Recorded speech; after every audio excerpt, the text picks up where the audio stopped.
That's it. The first time we're going to see agents locked in. There'll be no bans for either team in this first map. But when we look at the agents brought forward, you've got to be thinking FMCL won't be able to use these agents again. And for those at home, it is FMCL on the attack and Falke on the defence. Yeah, there is a slight advantage for Falke, at least in our eyes, with the first pick being their opponent's first pick, in the sense that in the following maps they will only have the ban on their own map pick for agents and what it is that they're playing here. So FMCL, with a couple of niche choices, I think Phoenix, Jet together on this map in current meta, or at least metas we've seen previously, not as strong. The Astra choice you were talking about for both teams making sense. And now I say FMCL, it is Falke who have gone for those agents because the names are flipped the opposite way around. But you get the idea.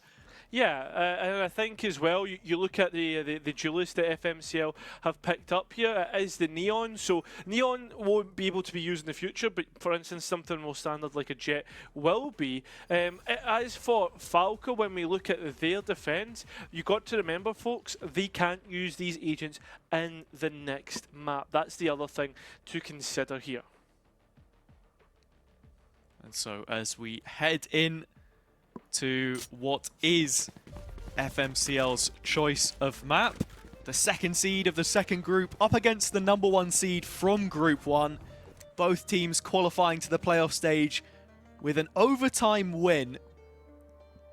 But still, it should be said that Falke are somewhat favourites here on a map which we haven't seen from either team so far in the competition. In many ways, we're entering unknown territory as the Blender draft has begun, and the chaos may very well ensue. I'm only to see who is the first to take the map #1. As players of FMCL take their time to approach B long. This is a peril that has been reworked, folk need to remember. Of course. And so, with FMCL creeping ever closer towards the B site, Shadi forced to forfeit it on what is his debut in Spotlight, absence from the qualification run, which landed the defenders Falke in this position. FMCL getting aggressive through tunnel, looking for the fights and winning them. 2 players dropped on the Falke side. And while there is a response, it's a tame one. Lyda, the all remaining player in this situation, only walking away with a single kill, meaning FMCL have the breakthrough. Yeah, they start off the pistol off perfectly. Peril, for those at home wondering what it's usually like, it's pretty even in terms of side bias, etc. And I like the ideas from FMCL to just kind of play as a group, right? Really well played together. And yeah, I mean, now moving in towards the second round, something that we found a lot in the games that we have casted is that it was always momentum based, right? Especially in those best of ones. Yeah, for sure. And I think when you look at FMCL's composition here as well, with the double initiator, Neon, the Vice having a flash as well, and all of Astra's cooldowns, there's a lot of potential in these executes. So Falke setting up for a retake. The question becomes, how much utility can FMCL save? The question is, how many bodies can they get through in towards the next one as well? The Sapphire nearly gets overwhelmed, but the rest of the bodies come in and completely demolish what seemed to be a 5 versus 5 retake with a lot of bodies on the line. FMCL turn it into target practice and have a flawless round.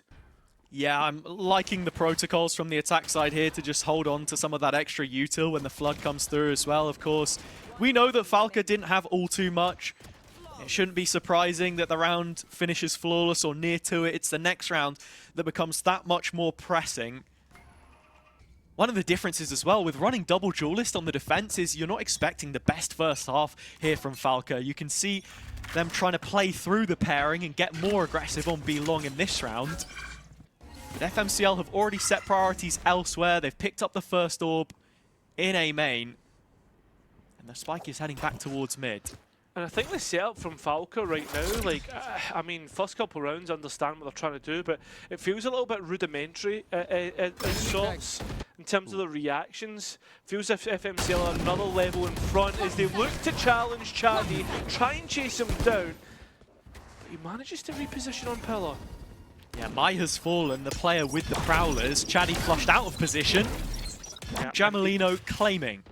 Big kill. That gives the advantage to FMCL. It's about where do they go next. It's a pause, a wait for a reaction to see if Falke try and re-clear long. And it seems like it's going to come through. Very passive play in Spawn, the final one of those players, but Jamelino and Savaya hold the line. Spike has safe passage to this B-bomb site now if it requires. 0 Point just gutting out the rest of the info, and Annie, her hands are tied, forced to save in this position. FMCL converting the bonus, and it looks quite comfortable too. Yeah, it does. It looks really comfortable, and they're doing simple stuff, right? In terms of waiting for the reaction from the defense, re-clearing parts of the map in case what we tend to see with Jet players is they push really far up B-long when there's no contact, just to get that passive information and allow the team to gamble heavily on the other side of the map. That wasn't what happened. FMCL re-clear, they get the first pick and even manage to get the advantage. And then from there on out, it's simple stuff. They're not doing anything crazy, the attack, and Falke are falling foul to it. Yeah, I think one of the differences as well is we've just not seen anywhere near as much Jet usage this year as we have in years gone by, or at least not without a pairing that can support her more effectively. I think Yoru is one of the best agents to be taking the B-long control at this point in time with that TP. And yeah, you rely on the extra initiation that the Phoenix Flashes can provide you. But as you say, FMCL have a premium on their re-clearing. The limit's being tested by Falke again, and they are going to be able to scoop up the A orb for their efforts. So Shinnok one closer to that run it back. Yeah, and I think that's the big thing, is to get that run it back online as quickly as possible. The Keo of Savaya seen on B-long. He's been with the main portion of the attack for most of this match. So it's kept players on standby next to B, where the main pack is outside of A right now. Lowest cost of ults, of course. Shinnok moving one closer to it, but dropped by B at the double. The A site opened up. And FMCL moving into post with twice the player numbers. Yeah, the last two players do have a rifle, a singular one on ZT Monarch, but on top of that, there's layers to this attack, layers to this post plan. With our Astra, with key utility, you've also got that Vise with key utility as well. None of it is required, of course. FMCL find the final 2 kills and continue as they mean to go on. That's 4 on the bounce. We're going to need to see something from Falke in these next couple of rounds. Otherwise, you do start to get slightly concerned for them. Now, sure, I want to put the asterisk on it again. We're talking about defender side Lotus here with the composition that they're running. They've been very heavy on those limits, finding out what works for them. It's another A main brawl. But this time, Chaddy brings an operator into play. Phil has this thing about defender side Lotus. We'll talk about defender side Peril, and it is getting difficult and looks to be overwhelmed, this operator. But Chaddy, cool as ever, gets the next pick, and well, as the players try to bust out of the smoke, it is easily shot down. FMCL have just tried to be a bit too cheeky here and easily dealt with all in. This could be the first round for Falke. In fact, it should be, is what I'll correct myself and say. As Chaddy gets his second, and a flawless for Falke. Yeah, it's a very convincing response from Falke to those first 4 rounds. Bringing an op into the mix, making all the difference. As Jamelino was not able to get active early, something which he struggled with a little bit in the group stage. When you look at the most success in terms of opening engagements, it's actually Lexa that was opening up a lot of rounds for FMCL. She's absent here, as there has been a slight shuffle in terms of who it is in the server. B making way for Fluxy, and Mai as well for Lexa. Jamalino trying to get things started again, but it's just more of the same story, Cairo. Yeah, it's the next player, the first engagement gone the way of Falke. They're starting to challenge what FMCL want to do. And that disconnection is a problem. The KO not finding the value. And now every lane seems ever more secure. FMCL need to do better on their default. Find that KG utility. It's been a real problem in giving that passive information to Falke. Also see almost every player was set up anti, looking for some kind of audio cue for contact on Falke, as they know that it's through these KO flashes that FMCL are rigorously trying to draw some kind of value which has not been picked up so far. A little bit of space reclaimed towards mid, but it's a forfeiture which Falke are happy to make. They are ready to respond to the A play with the ults that they hold on to. Nightfall is prepared by Mai, and they'll try and burst into the A space, but the response is immediate from Falke. With 25 seconds left on the clock, FMCL almost have nothing to do with this round right now. The Hunter's Fury pouring on through, Monarch playing off the back of it, 15 seconds, and still they can't break the neck of the site. It's down to just Prox, he'll fall. It's back-to-back flawless rounds for Falke. Extremely well played by Falke, just to delay, wait and not give anything to FMCL, but at the same time the attack has went from being lethal to, I mean, anything but that, right? Like, it feels as if they've got no killing blow, they're hesitant and they're falling apart. I mean, I can't believe how quickly things have changed in Falke. Are now on top with the momentum. This could easily switch up in terms of ultimate economy, etc.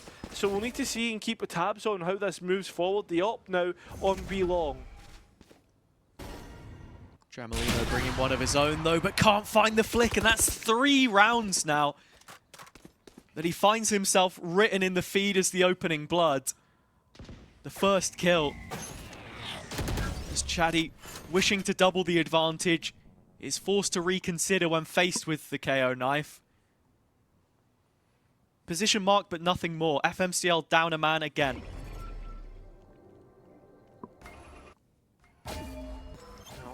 Looking to be aggressive, taking the initiative into their own hands to defend. It's a good flash, but didn't think about Shinnok. Hiding, baited for, and let the next pick go in the way of FMCL. So it's only one in favour of Falke. In fact, make that 2 now as Chaddy takes the initiative, looks for more, gets it. That's 3 on the round. Make it, close to 4. But kill me if I. That's Mai trying to get the spike down. Won't be successful. And the team flash actually enables her to reposition, but this drone is damning. Yeah, as everybody knowing the position, it is a good seize, and we'll get the next kill, net her that. Plenty of HP. It's all about the next engagement, which will go Chaddy's way. And that spike diffused, so we're back within 1 between these two. It's the former UCAM player to make all of the difference. Saw him in the second stage of Challengers EMEA, but that was a group stage exit, which they would like to forget. The spotlight has started for him, though, in a positive light. The first 4 rounds passing Falke by, but in terms of what's looking better for them, just having an op posted towards B, being so much harder and conditioning the A main control, FMCL are really struggling to default as effectively as they had been before. Flash. You are divided!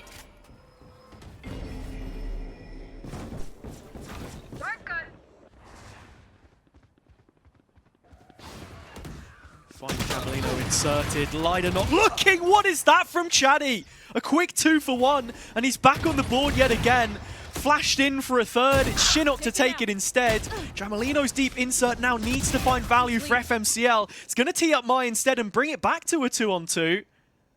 An opportunity for the spike to go in, but FMCL are still a little bit antsy.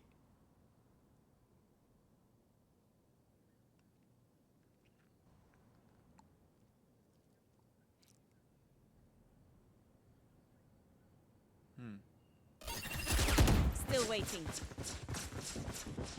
They're actually just giving up the free sight and moving in towards A. Killjoy turret is down, so at the very least they know that one player hasn't made their way over just yet. And that is Monarch. But Chaddy has spotted the foot. I mean, has he not seen the foot there? Because Mai looked away for both a second, but now Chaddy's caught interest in this once again and has been rewarded for his patience. A little hesitation there. But now it's Jamalino to try and play out this 2 versus 1 situation. The lockdown's been invested. 4 seconds till it expires. And right on the very cusp, he will reposition to safety. The overdrive invested. Monarch just sticking out the defuse, gets it half. And then Chaddy will find yet another 4K. The 4 kills, which puts Falke up to 4 rounds of their own. We're at a tied game. 8 into this first half, Cairo. It has been one-way traffic either side of it.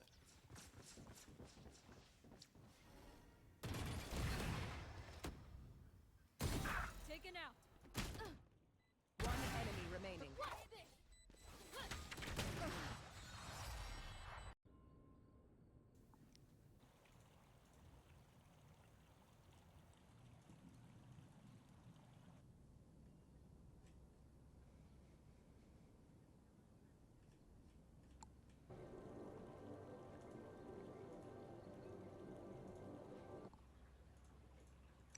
Yeah, I mean, winning the bonus, a huge component of that.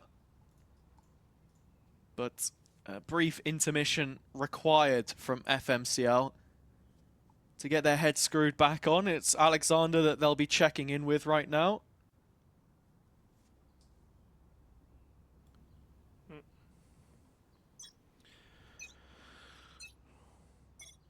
Well, back on we go into the next round. The FMCL are the ones that need to take control. This is their map pick. They lose all 5 of these agents. And it seems as if we are going to get a quick tech pause.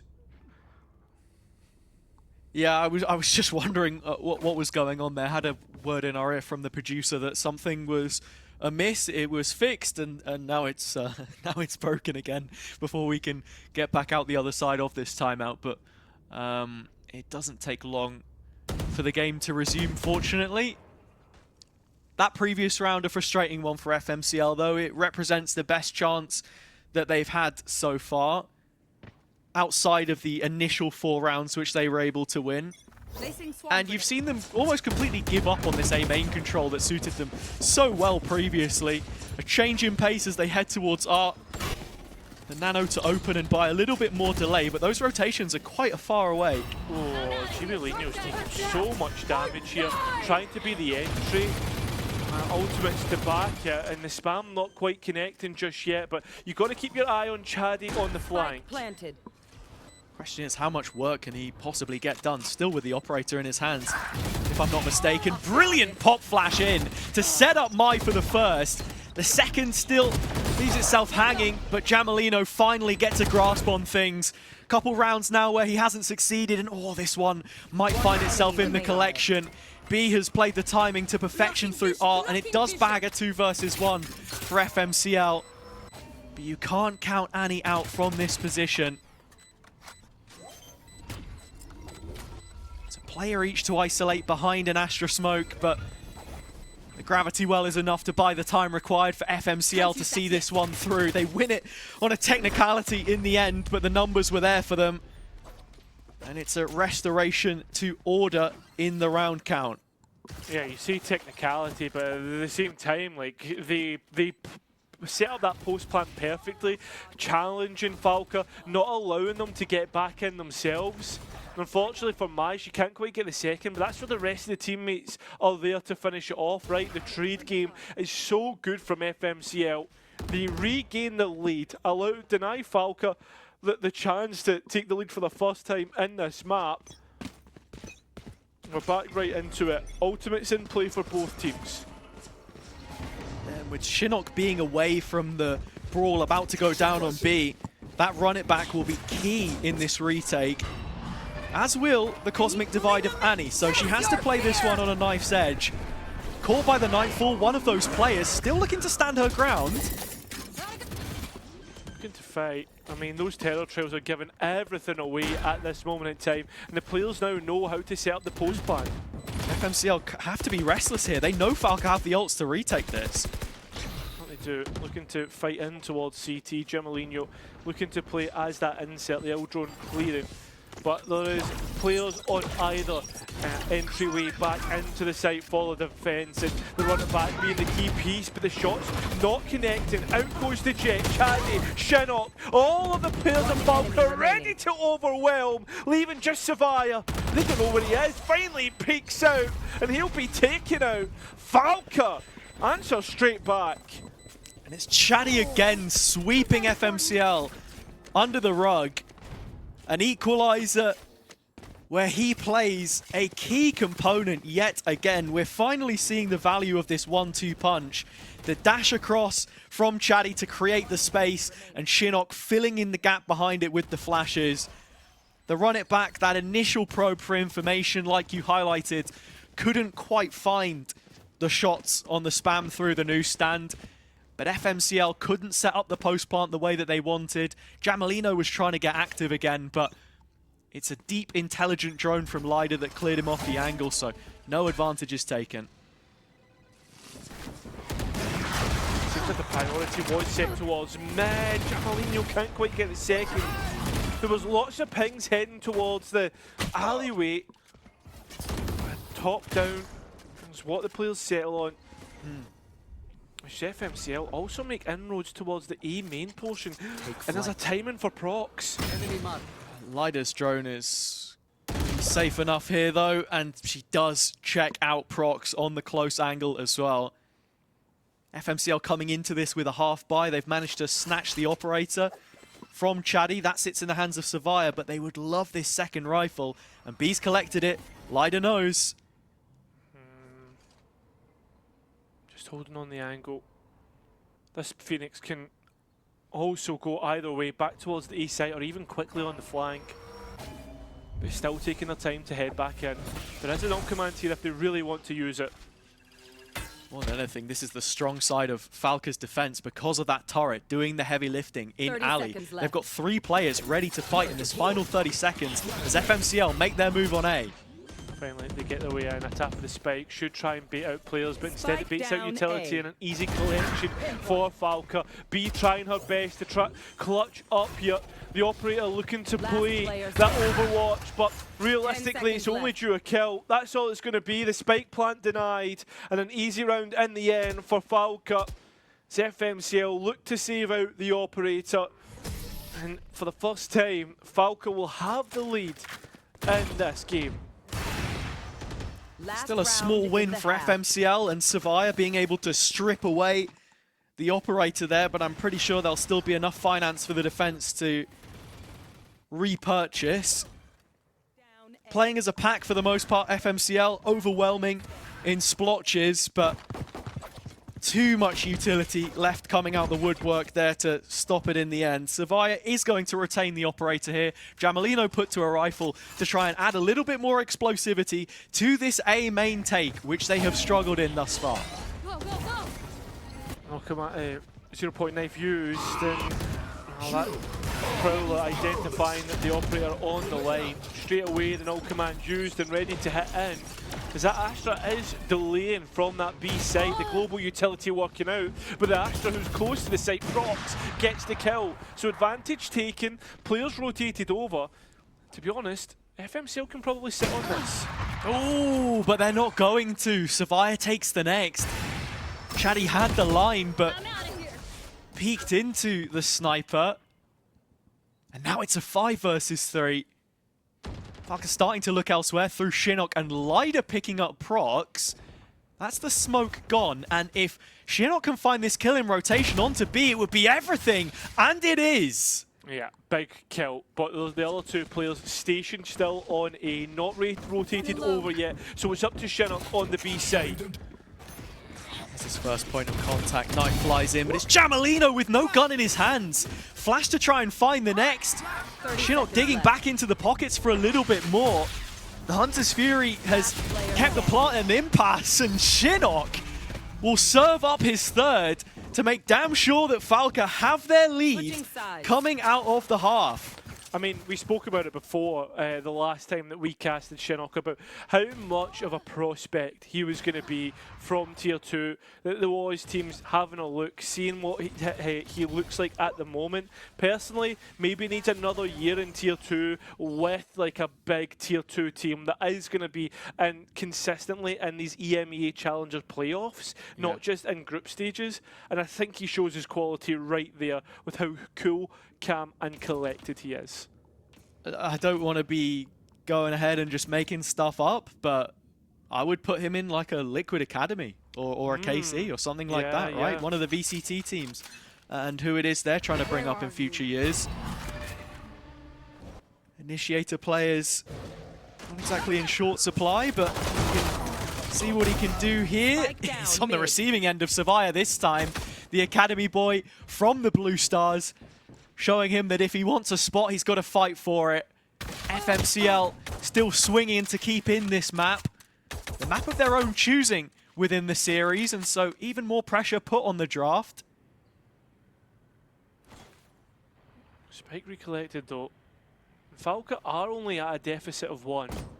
With Savaya so low, I mean, that's the player you want to try and identify and fight. This is the contact piece though. Broken up for just a moment by the recall of the Astra Star, but when it drops, Jamalino's active. And Savaya is not too far behind. 3 kills from him. And with that, FMCL have closed up the distance. Still an anti-eco to get through. One of those free rounds. It's only free if you win it, though. And with them picking up the first 4 in the initial half, only walking away with 5 rounds in total, Cairo, you just can't settle for anything here. No, you can't. You can't take anything for granted. Not in this game. Not when everything can go wrong, right? It's not like a proper team environment that we're used to seeing in the regular season. That camaraderie is still yet to possibly be built. As Falke looks to try and be aggressive, but straight away stopped by Savaya and his Phantom. It's a brilliant re-challenge from him as well, as Jamalino had been blinded and revealed. Plenty of numbers here for FMCL in their defense of A main, and they're gonna get away with it flawlessly too. Every single player left up standing. Plenty of upgrades for the next round. Falke diving into what will be their first rifle buy here, Cairo. With this double duelist on the attack, what are you hoping to see? I'm hoping to see a little bit more aggression. It reminds me of years gone by when I'm going to bring it up. You know exactly what I'm going to say. Gentlemates? No, GTZ. Actually. No? Oh, okay. Yeah, they played the Phoenix and the Jet and was like a key staple back when it was Camo Robbie. back in the day, would it be? Robbie as well. Yeah. Portuguese organisation. I'm picking up what you're putting down. Yeah, so we'll need to see exactly if they can continue that. And continue that legacy is more what I was trying to get to. I'm out of here.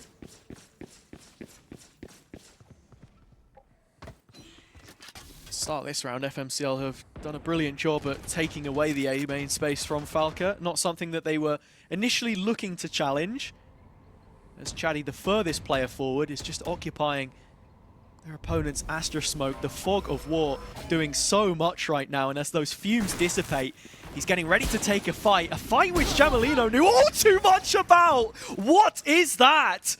A sublime flick to the heavens. And that is Falke's star gone from the early round. Yeah, with no look in whatsoever, no fight back. But the problem that they have right now is we look at this Mai all alone on A main and could have got caught out by the Killjoy. 30 seconds But not going to left. happen. Able to retreat back. In fact, looks for a re-engage. I'm not going to catch wind of the tether. It doesn't matter though. The information comes in tow. Savaya has picked up Monarch. The other arm of the push snapped clean off and the remainder of Falke forced to funnel themselves through this tight 8 choke point. Under the arch they go, and that's where the body bags will be zipped up by FMCL. An 8th round secured, the lead restored, and very much in the same way that the last half started, Cairo. Yeah, it is. I mean, it is starting to get deja vu-like, but the question is how long can FMCL keep up this momentum? Because it was very quickly cut short. Very nice shot by Jamalino to get things kicked off. My finding that information on A is pivotal for the rest of the team to get in position to rotate. Yeah, the callings look pretty good from FMCL. Heavy-handed for some, but when it gets that late in the round, especially in these mixes, as you say, when you've not got a layered default or anything of the sort, can be easy to exploit. And oh my god, speaking of exploitation, Jamalino is abusing Chaddy right now, just making him pay for what happened in a few of those rounds that we saw in the previous half. Yeah, and another nice shot by Jamalino as he finds another pick. That's now 2 players' advantage. As a rifle on the floor, I mean, this young gun does not stop. A flawless round. 2-round advantage for FMCL. It's the next round where they begun to fail last time. Yeah, we'll just have to see. On the defense, I think it makes all the difference when you're talking about these information tools that they have. The KO knife, the Fade Prowlers, the Horn, even the C's to just buy Mai a little bit more time when she wants to drop back. Pretty much everything at their disposal, whereas Falke are relying on Monarch getting information on these extremities with his utility, the turret, the alarm bot that you're seeing. I'm out of here. Proactive measure taken by the defense this time. Nice C's, but didn't net anything. Mai waiting for the what a flash. flash. The play in, beautiful, but nobody's able to get a kill. Having to back off from this is not exactly what FMCL were looking for. They should have got much more for their efforts. Yeah, I'm surprised that they double down and make that play towards Club once Falke had shown some initial presence and we saw that first fight, but Savia's utility's been spot on. Issue now, it's been all used up. Just the null command remaining, as it's the ult from Shinnok which moves first in. Gets nothing from it. Oh, Fox's timing. Unlucky. Able to drop a smoke to thought to support the utility perfect, but time starting to tick away now for Falke. 3 on 3, and in terms of the map material, it's absolutely nothing. Square one, 3 players sat in mid, rerouting their way towards the A site. 30 seconds left. But this is where the Vice setup is waiting for them. Thorns in the choke, ready to open up, a flash towards the back, and Mai has cleared out all of B in the meantime. Yeah, this is so easily read by FMCL. I mean, 12 seconds left. Yeah, and the thoughts are going to be enough as the players try to get in. I mean, this is a spike on the ground. That's the game one. Mai on the other side of the map. And there's no chance that Falke win this one. That's double digits for FMCL. And I'm left scratching my head. Yeah, just playing things a little too slow there on the attack side, and so the coach called upon here. Looking at this again, a brilliant flash. I mean, unfortunate not to get anything from that, to be honest. Just a hard commitment to the angle, the 90-degree fight, and I think you take 1, maybe 2 there. As Savia, again, like I said, getting huge value from the utility, but Falke just not doing enough to make FMCL pay for that when the round drags on. It's resulted in Falke taking a timeout. A momentary, a moment of bliss, right, from what has been an FMCL onslaught, and the next round an eco in which they have to take because the spike never got down. Their economy really taking a hit from the lack of post plants that the attack's been able to gain. And that now puts the defence in such a commanding position. They should realistically find 11 against a low buy. Or what I thought was a low buy. Sorry, I'm completely wrong, Hazza. Yeah, the spike plant and with 2 players surviving does make things Yes. a little less costly for Falke here, but Maybe the next one then, we'll come back to that point, right? sure, not in a position of security by any means, though, on this attack side. I think it's important to note, especially with FMCL starting to close in on the win, just 3 rounds away from taking their selection, of which we put that much more importance of in the draft. Sapphire is the first to fall this time, and Prox isn't too far behind it. It's all on the shoulders of Mai to stop this A execution coming in. Shadi hadn't fully cleared the corner on the entry, but Shinnok is there to give it a face check. B and Jamalino still close proximity after that initial push to make something happen, but you don't want to overcommit the op in this position, so it should just be the save call for Jamel now. But then again, when you're 16 and it's the off-season and you're playing like he is, maybe, just maybe, you fancy your chances. I mean, you would think he would have moved forward by now, but the spike now changes tone, and he is completely entrapped. No way out. So you imagine this op will be lost. It's a difficult angle to clear. You would. Lida shows a bit of shoulder, but Jamalino can't correct quickly enough. Does lose the gun. And yeah, caught between 2 mines there, whether he wanted to make an effort of it or not. Ends up paying the price. It's an extra 4,700 credits, which he will be spending to buy it up again. But Falke have managed to course correct here. That they have. I mean, out of the timeout, that's the most important round, especially when you have a bye. That will give them a lot more chance to come back into this. But yeah, on double digits, what does FMCL change after that last round? Because it was very direct from Falke. I think that's their read of how to play against this composition when you speak of utility cost and pieces they'll be looking to use here. It's broken for just a moment, but Savaya is going to fully capitalize from his flash. Prox goes a little late from the rest of the play, but matters not. FMCL with an advantage, and with Jamalino continuing to test this flank, it's forcing Falke into a very uncomfortable B play. Lida not wanting to trigger this wall whatsoever, waiting for the teammates to come through, but decides to go ahead and step in front. The flash doesn't gain the win on the engagement, so we're back to 3 versus 3. It's quite the rotation for FMCL, cut down on by the high gear. Lida repositioning in the back halls, but should be caught by the C's here. And finds herself snared by Mai. It's a lockdown to try and slow things to a snail's pace, but FMCL want to dive straight in and challenge it head on. Ill-advised. Falke clean things up and bring us within just 1 round on Pearl. Within 1, and I think Alexander might have his finger hovering over that timeout button, because Falke have been the better of the 2 teams since then. I know it's only been 2 rounds, but you don't want to allow Falke to get back into this, especially on your own map pick and such a pivotal point in the match. We are going to continue play. There is going to be no stop, and it seems as if there's going to be a big brawl on that A main, which will force the B exec that's already going to come in. Yeah, FMCL are quite happy for that to be the case.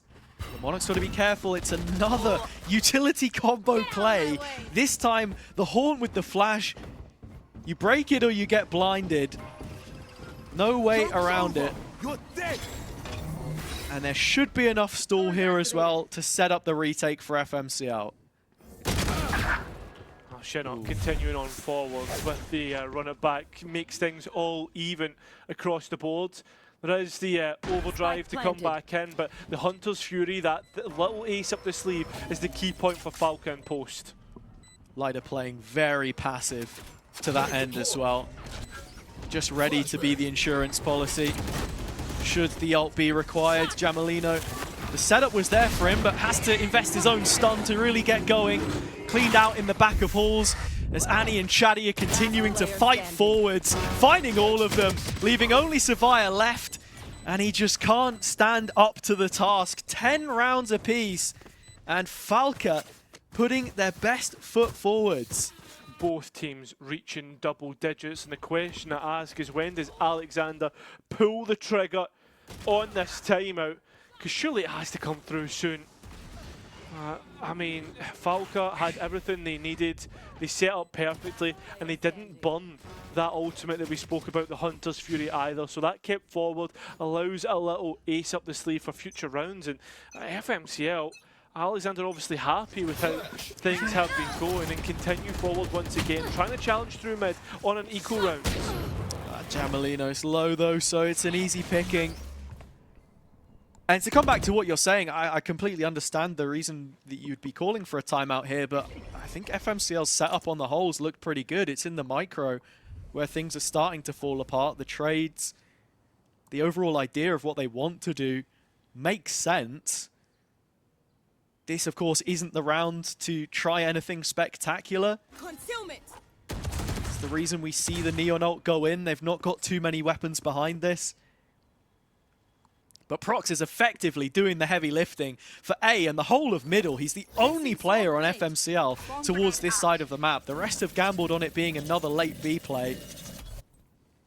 But that's going to fall on deaf ears. That is. I mean, Prox, if he can win out this duel on A main, could change the course of this round. The Blaze Wall to stop any lines of sight, but that's allowed Prox to go and pick up the rifle, and now it makes things completely different. 30 seconds left. Looking for that next opportunity, but Shinnok will cut him loose. That was a huge chance for FMCL in a round which otherwise didn't best suit them. Spider caught with this operator in the site, will be picked off by B, but the trades are too fast. FMCL just can't handle it right now, not with the Sheriffs at the very least. Utility in post to stop the defusal from progressing any further than that first tap. Savaya has managed to cut off Chaddy at the very least, but when B goes in for that second tap, finally the gravity well is unleashed, and now Shinnok has a problem on his hands. He can deal with it though.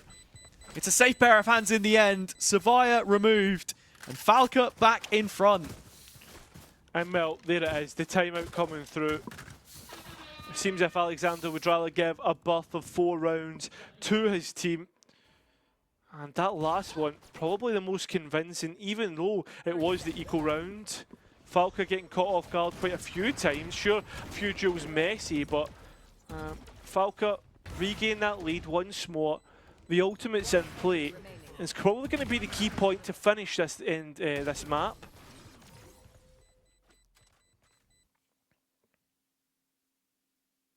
There you have it.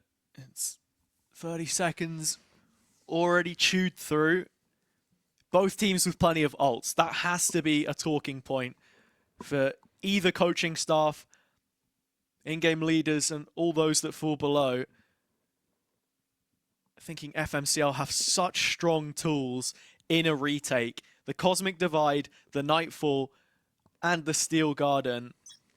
Whereas Falke are also looking fairly well set up for post. Lider's been holding on to this Hunter's Fury for the last few rounds without a clause to use it.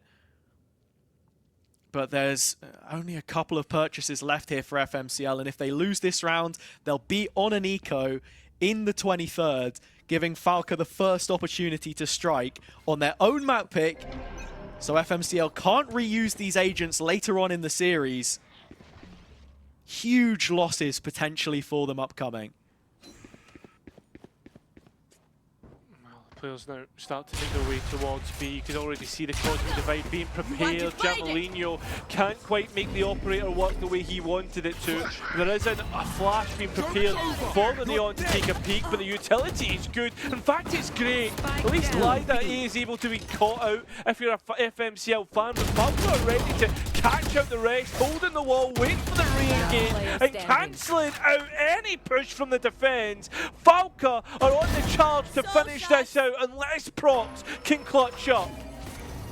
1 kill deep, but that rotation is a long one for Annie.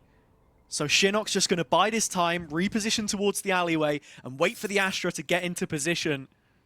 Prox, in the meantime, thinks that It might be the other site, though. I think he's just on the edge of the audible range. Would have heard the smoke go up, but still gambling on it being elsewhere. That penny's only just going to drop now. Spike planted. Yeah, it's unfortunate. Gambled on the A, maybe thinking that they were trying to fake out with the smoke, but that's not how it works out. And there's 2 stars in the pocket for Falke. Like I said, this is a clutch which Prox has to win. FMCL are hanging off the olive branch. They need this.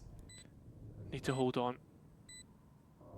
White Knuckles can't allow a chance. That plum. It's not great, but there is 2 stars, and that's the key point. Annie can be the real difference maker as Prox comes out the smoke. Chinook will capitalise, and there you have it. Falke have the advantage on FMCL's pick. Yeah, just a little miscommunication there from FMCL. I was complimenting Survivor's flashes so much, but he goes for the underhand. Chaddy finds the first, and Jamalino's just a little too far behind to be in a position to take the information, to trade it out. And it's frustrating for FMCL. They were even able to pick off Lider in that initial exchange, so it meant that the post plant was looking a little more shaky should they have found themselves in that position with equal numbers. But Falke have found 12 rounds first on FMCL's pick of Pearl. And to just remind those who are unaware of what that means in the format, FMCL cannot replay these agents on the following maps. And when you look at it being a Fade, a KO, for example, even a Vice, that's a scary prospect. Slow scale. Oh, B just got a whole load of information from that jump spot. Know that players have really scaled up that B long, triggered the wall. Blocking sight. Yeah. It's just a complete default from Falke, though. Spike still left in spawn and soon to be taken towards A. Recovering it. Fade trying to collect info in middle. And what, with it being a reminder quickly that Bind is the next map and Fade being such a good agent there, yeah, it's a huge loss if you don't take the advantage here. Savaya, this should be the unbreakable knife, which just lands in A main, so 30 seconds left. huge info on the players, but my peak's ahead of time.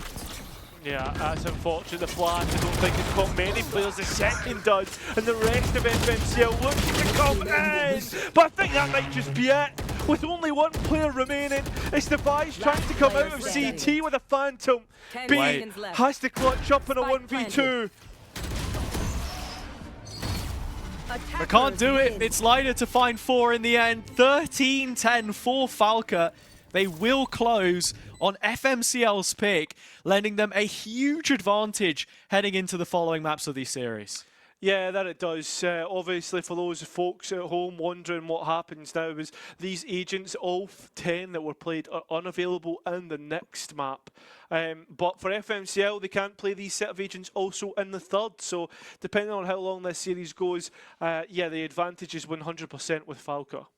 Yeah, and then you think of agents like the Neon on Haven later on for FMCL is going to be a huge miss. I already mentioned the Fade on Bind is a loss for them. So, yeah, Falke are in a very commanding position right now. And also, looking at the picks that they went for, the Phoenix, the Jet, finding value from those agents, you can still fall back on your own Neon, on Yoru, for example, right? There are plenty of picks that they can go for now, and feeling pretty comfortable about this too, safe in the knowledge that those will also be available to them in the decider should we get to that point. But yeah, stepping away from the details, I just think that on the whole, Falke performing to a very high level. Chaddy showing up to the lineup for the first time and showing why he has what it takes to do it at this level.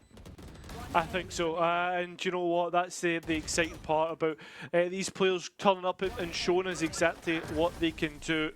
And I mean, the thing is, folks wondering what this bracket will look like. Even if you lose, there is a lower game to play into. You just have absolutely zero chance to make it to Phase 3, which the winner of this tournament does get.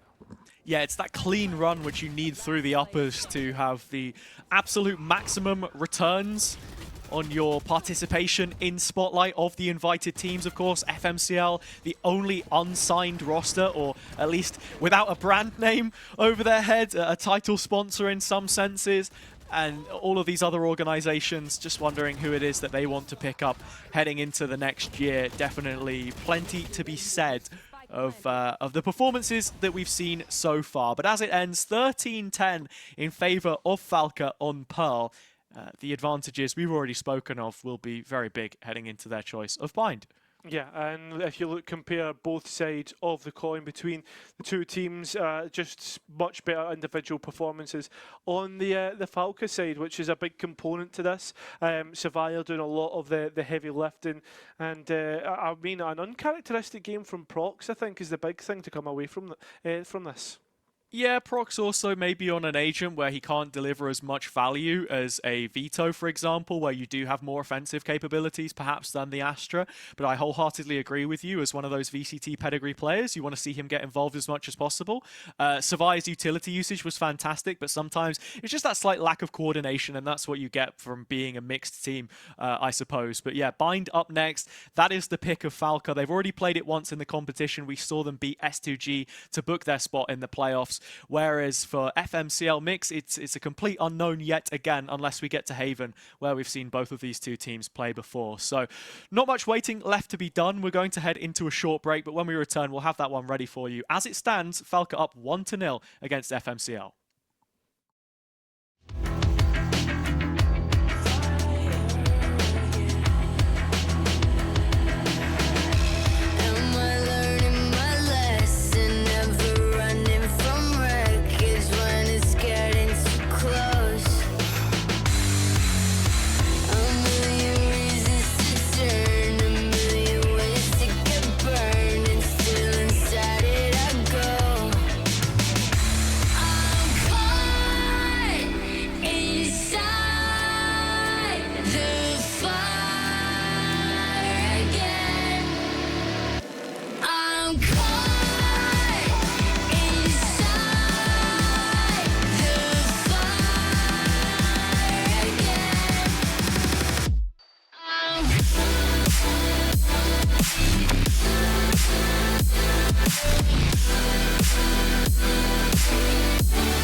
back. If you independent, come get on the map.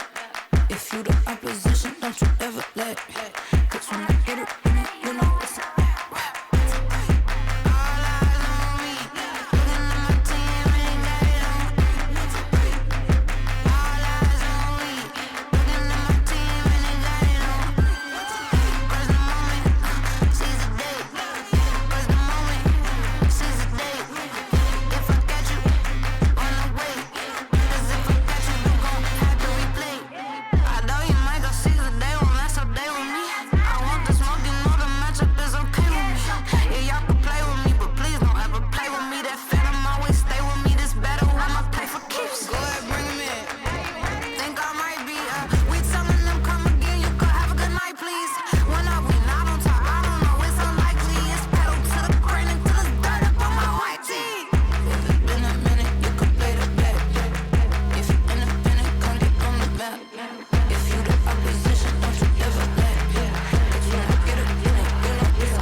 Welcome back, folks, to Project Blender Spotlight. We have just seen the first map in our opening series, our first semi-final of this afternoon, between FMCL Mix and Falke. It's the latter of which, the Portuguese organisation, who have taken the lead in this series, Cairo, no less on FMCL's pick of Pearl, meaning that there are some nuance that we have to speak about in terms of the agent bans and what that could mean for them heading into Bind.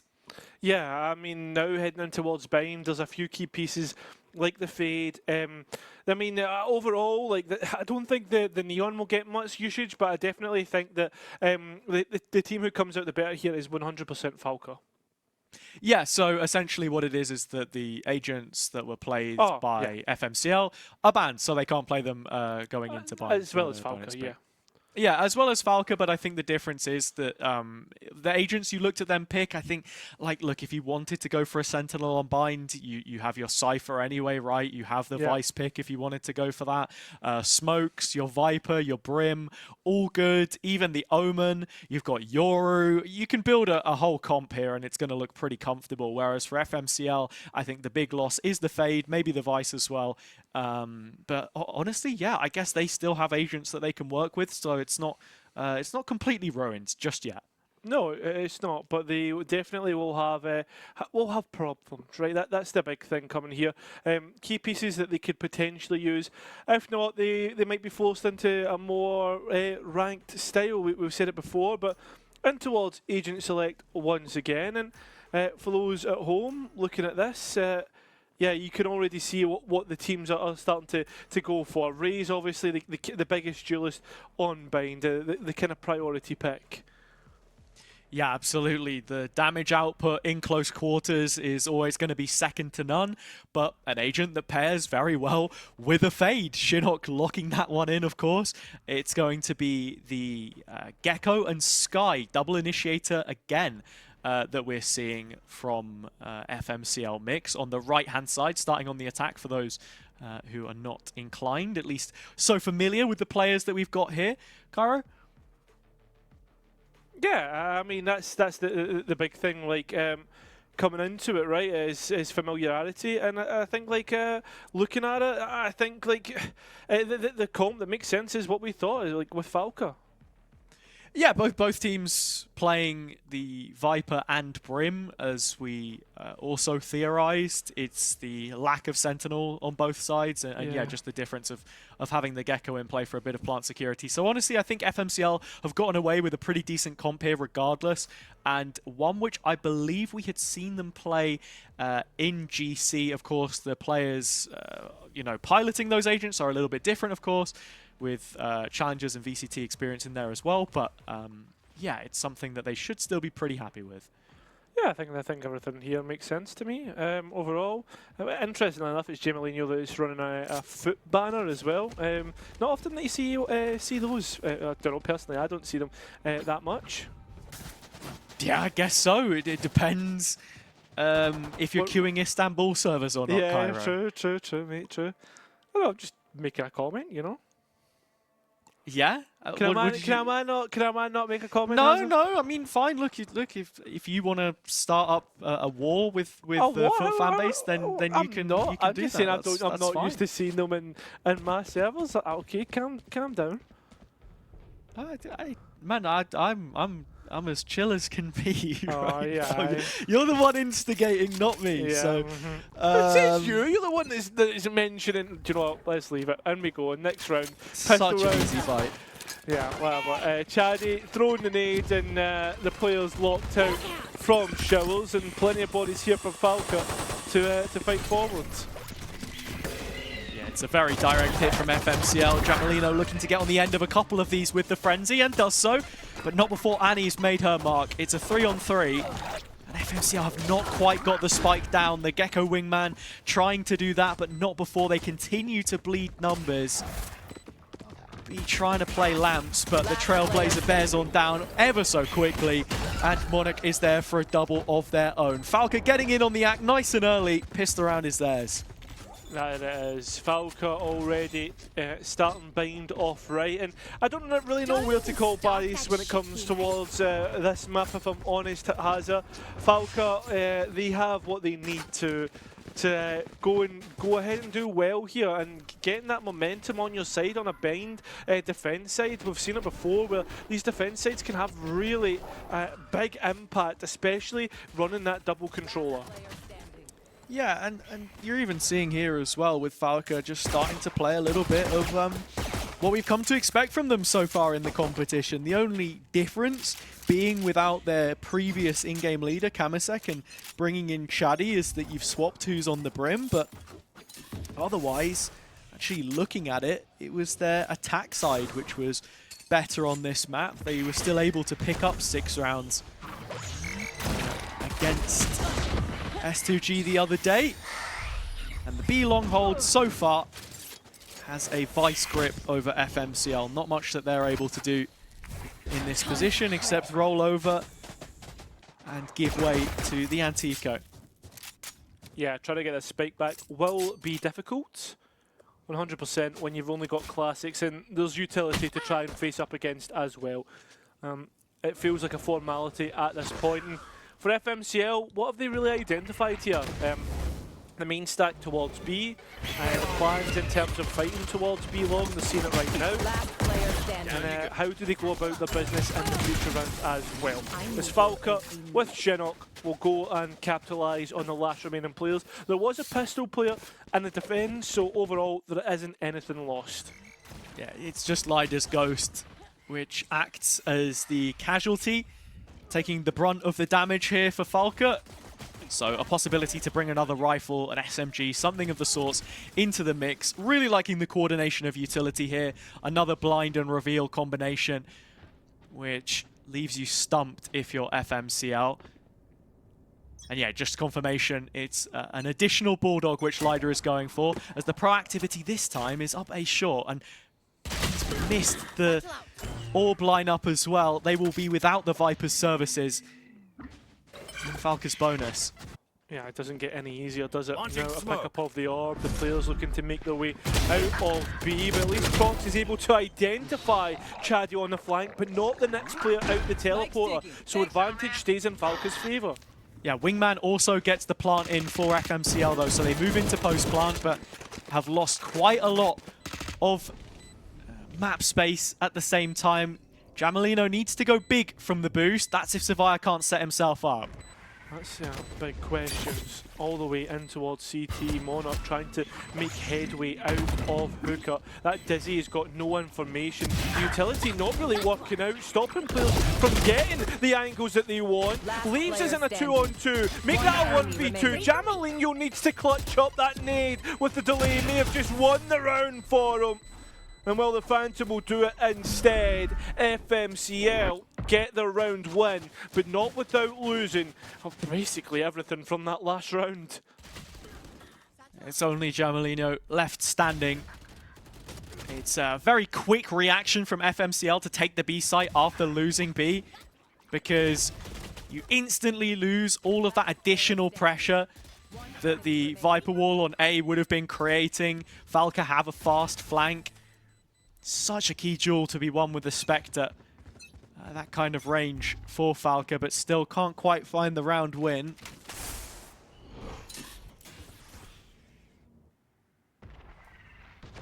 Utility straight up. I think it's going to be a quick one actually. Smoke's already down, the showstopper in. Chaddy with no chance. FMCL open up this round perfectly. The Gecko wingman trying to do work here, as well as Jamalino, as we find ourselves to the good. Shinnok, at least with the Guardian, is able to find one back. Yeah, FMCL do still have the Thrash in post though. Lider will clear out all of lamps. Falke starting to strip back authority. How many mollies are there on this FMCL side? That's the question. How many players can start to upset Falke? The answer, absolutely none. He's able to try and fight forward, and he gets a lovely double. But it leaves now Lider to try and face up against two, and both in completely opposite ends of the map. B cuts off the exit, and we end up all even once again. Yeah, tied game, 4 rounds in. This time it's FMCL to respond from initial Falke results. Heading into what will be an eco in the next, but Jamel building up this showstopper so early and catching Monarch on what ends up being a really awkward timing. Had the snake bite, the molly, to deny the initial plant, but just waited too long to get it placed. It's a couple of times now we're seeing the value of the Gecko pick from FMCL actually, in just giving them a little bit more plant security. Which then puts them in a winnable position. They don't have to commit extra bodies to those positions. Utility to clear things out. The question mark, the question mark has been answered. As players forced further and further back, and it seems if FMCL are very happy to transition this into an execute. As Jamalino straight up on the boost. Yeah, and with the plant coming in from the wingman again, and no challenge on the Falke side, FMCL are given plenty of headroom to set themselves up in post. A little bit of that hookah space clawed back at Savire and B, working either end of the choke point. And it ending up in a 5 versus 3, 2-player advantage for FMCL, holding a much more aggressive stance on the B-bomb site entry. Bucky in the hands of Chaddy looking to get to work, but the blind dropped in is just giving the info back to Jamel, who sets up another double kill, and FMCL retake the lead. That they do, looking to charge on fourth. With them getting, I mean, perfect usage of the map. It seems as if it's back towards how Peril felt. But with that being said, the way that ended up like Peril was that Falke came back into it right after 4 rounds. So the rifle rounds are the problem for Falke. Can they manage to rescue things back in their favour? Successful use of the orb this time from B. Should cut off a line of sight towards lamps, but it's the showstopper over the top from Chaddy, which is going to take the Thrash offline and find Mai in the process. Op still hot in his hands, but B does pick up Annie, and that has compromised the positioning of Chaddy here just a little bit more now. Stuck in the corner, back to the main push coming through. On short from B, and the orbital strike just confirms that it will be a kill. Couple back from Falke, still occupying this backside space through Monarch, but the spike goes in. Prox having to be clinical here with his shots. Can't allow anybody to get onto the low Viper, standing. But isn't able to do it. It's Lider from short who gets the next one. Prox still with a molly, but position now noted by the Seeker. Won't be blinded from the angle. Drops the smoke on the top of the site. I think that's his attempt at a one-way, but it's been cut off regardless by the Viper Orb. And with no new gun picked up from the ground, There aren't enough bullets left in the magazine to win that one for Prox, unfortunately, so Falke have an equalizer. Yeah, that they do. The molly missing is the biggest disaster there for Prox. He needs to try and engage, try and swing out after he realises he missed it. Hand forced. And this is brilliant from Chaddy to go and get rid of the Thrash. A lot of ultimates invested in the end, but it's actually Falke who come out the better of it. Leaving FMCL at the worst part of their ultimate cycle. Only the Seekers and the Viper's Pit available for them. Yeah, one away from a showstopper though, so I mean, more players set to be with ults than without. Nice little combo here prepared by Falke though. This could be dangerous if that C's hits. And he is waiting with the orbital strike. It's caught 2 targets, 3 in fact. Oh my god, it's a quad kill. And Annie has toasted them. Seared on either side. Looking for the ace, it's Jamalino in the corner. Could she find 5? No. Kill's not in short supply, but cut off before the final one hit her crosshair. When have you ever seen that before? Honestly, can't say I have. Been a long time. But Jamalino needs to go one better and has kicked off things right. Showstopper in pocket, has to get by Glider. Does so. Ooh. Only 1 bullet has hit them, so still plenty of health to work with. Yeah, Shinnok happy to give up all of this space as well. Doesn't want to actively challenge, or at least he won't until he realizes Jamalino wasn't looking the right way. The last line of defense on the A site holds. But more importantly, that initial play was so nice. Yeah, it was. Nice combo of utility. I don't know how many times I've attempted to do something similar and never been able to attempt it. And you can see B's just accepted her fate by that point. Very nicely worked by Falke. The timing working out. I think the difference is it's literally just because there's an ult in play there as well. If it was a paint shell or something like that, all the players get round the corner, minimal returns. Just the investment from Falke on a round such as that to swing things in their favor now. FMCL with a bad buy makes all of the difference. But Monarch has a target-rich environment which is slowly closing the gap on him. Very nice. Oh, wait, what? Showstopper's missed. Prox has even found Annie. This is a bit of a disaster at the end. And Jamalino continues to rain havoc as the smoke's placed weird, allows the shotgun an environment in which to work. A 2 versus 4 for the attack. Monarch hitting head, trying to make the classic work, but can't. Now we have to look at Shinnok. And well, unfortunately, it's going to end up being a thrifty round. What just happened? Yeah, it's absolute madness breaking out in Hookah there, but the writing was somewhat on the wall. Monarch just not able to stave off that many player numbers with the molly for the time being. Jamalino does so much damage with the ult that... Actually, no, he doesn't do any damage. That's weird. Lida gets flushed into the open though, pre-fires it, finds her in transition. Monarch hits some nice shots as the backstop of the site in the end. Not quite enough to fell Mai. FMCL have won their eco, and now with guns, they go back to the same area. They're not getting past Annie though. No chance. Yeah, that door has been slammed shut and said you're not welcome back. And information confirmed there is players towards A short as well. So with B completely shut off and the Viper utility stopping any further engagement, it seems like FMCL have their choice of where they want to try and get this spike down. A bit of proactivity from Chaddy, wagered towards Showers. B waiting to receive. Does win the duel and puts FMCL back in contention in this round. More than that, in fact. Shinnok still has Lamp's control, but as the pit spreads on the site, there is room in which FMCL can look to play. Mai is hunting down Shinnok, but it just screams desperation in the end. B's got to do it all, and there's nothing left to be done. The pit falls, as does FMCL, and Falke are back in front.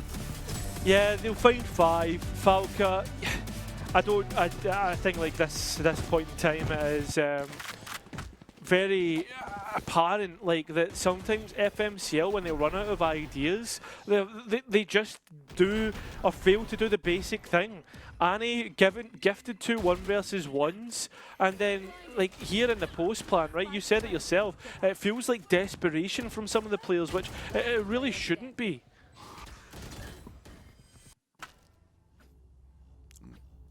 You know that a lot of teams who have already settled in the off-season and concluded their trials do often fall in the minority, simply based on the fact that it takes time to get a proper working team system and environment. Sometimes FMCL just on the receiving end of those communication issues. It's a nice nade which has stopped Jamelino from taking any further liberties in hookah.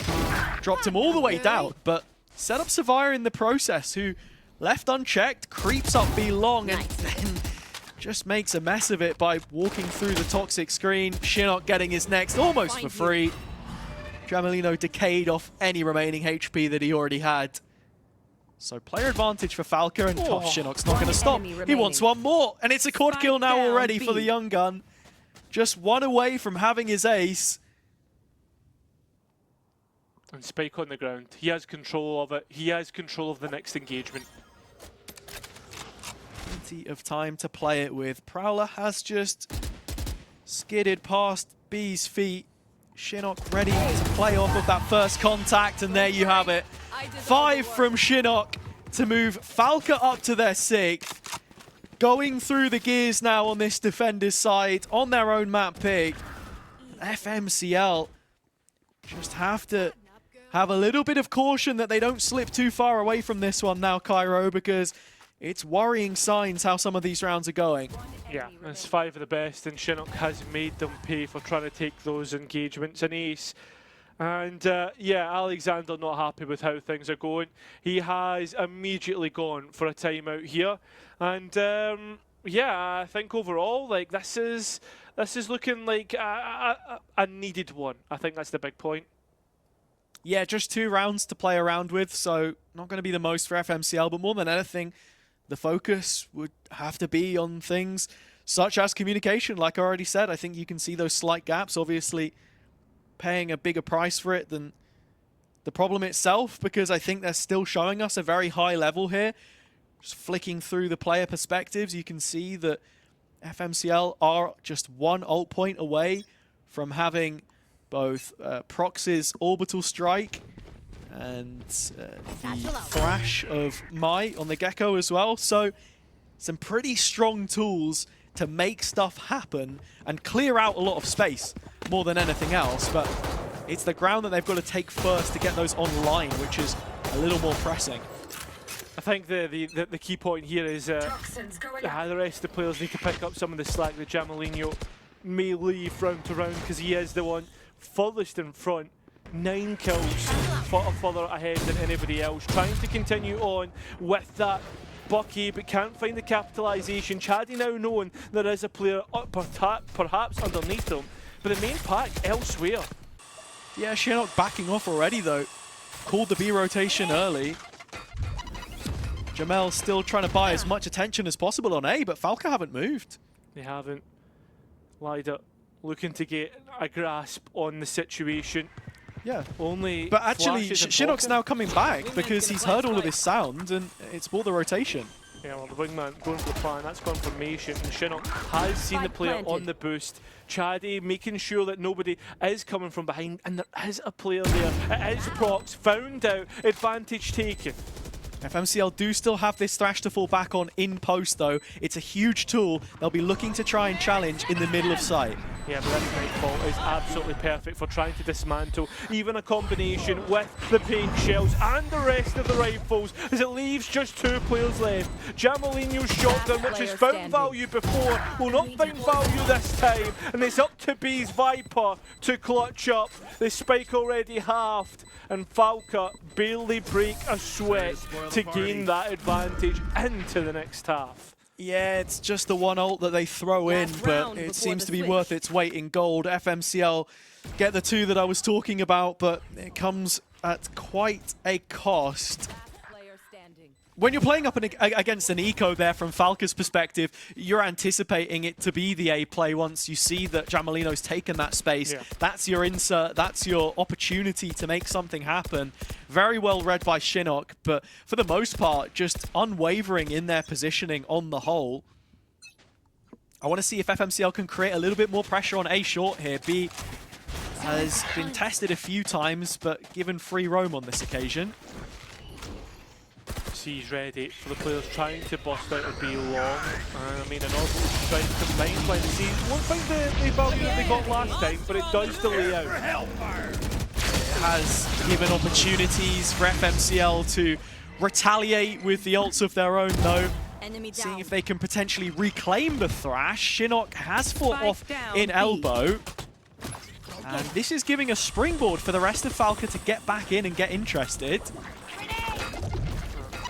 Whoa, that's a nice paint shells. Oh, Chaddy is going to end up getting that kill because of the paint shells, giving an advantage to this defense on the retake. Somehow finds Mai in the process. Back to a 3-on-3 though. Prox picking up yet another, and Lyda slowly clawing back on the flank.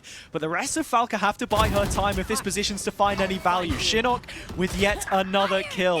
Jamalino in the meantime has brought the showstopper online. Chaddy dropping at the cost of it. Just looking to hold off this line as far as possible. Lyda finally makes her reprisal onto the B site, but it's all in vain. It's all too late, and it's all Jamalino on the site defense for FMCL. 5 rounds in the end, minimal returns from their attack side, but just enough to keep them in the game. Yeah, I mean, Jamalino, 2 kills away from 20 in the first half, shows you the impact that he's had, and it feels as if every round that FMCL have won has been due to him finding the space, finding the value in terms of kills. Like, he seems to be the key money maker right now for the attack, which will now be on the defense, and you're hoping he can keep that up, or at least the rest can pick up in terms of that kill count, because if they don't, Hazza, I can see this being a very quick night for FMCL. Absolutely. I mean, just reading across the score sheet, it doesn't make for easy viewing for Mai, her first step into the server for this mixed team as well from the Game Changers roster. Just want to show for it so far. Annie on the prowl, giving plenty of respect to the defenders, who are 4 members strong in this position. The pack splits up, leaving only Savaya behind. Shinnok trading 1-for-1 outside of showers, but look at Savaya. He's not stopped holding W with the shift key held. If he doesn't clear Monarch, it could be a problem. So many missed shots, but the final bullet straight through the dome piece. Yeah, gets the kill finally, and now the advantage with the defense on the retake. But what they don't have is map space. Lots of question marks to clear, and that could create a delay in getting back onto that site. Yeah, Falke have tailored this post plant towards the defender spawn section, but there is no crossfire to stop either of those other 2 remaining lanes. Having players push out from them where usually you'd have an advantage holding onto the site. Annie's the only boots on the ground. She'll go down for the cause and come up empty-handed. Chaddy's still trying to fight the good fight, but it's all FMCL. And with a pistol round in pocket, that gap reduced to 1. Yeah, do you know what? The ideas from Falke aren't terrible. It's just like, I feel as if it lacks real refinement. It's like, oh, hey guys, we know they're coming from behind. Let's plant for CT and let's go and take the space there. But apart from that, I don't think there's any thought process after it. Yeah. And that's where it all falls apart. Savaya lucky to come out the other end with a kill there. And yeah, this is where it all starts to go wrong, because they kind of drip feed into the site one after one after one, and that's where FMCL just finish off their dinner. Yeah, like you're saying, it's a disservice to Annie because you thought of, it's that initial reaction, but then not knowing what the follow-up is. Once you realize the space is clear, it's already too late, and FMCL have taken their chance. The window closes for Falke. Oh, but it may just be a similar situation here. Chaddy's upgraded to a Spectre early. In through the first of those Brim smokes. It's an eco rush in the site if you've ever seen one.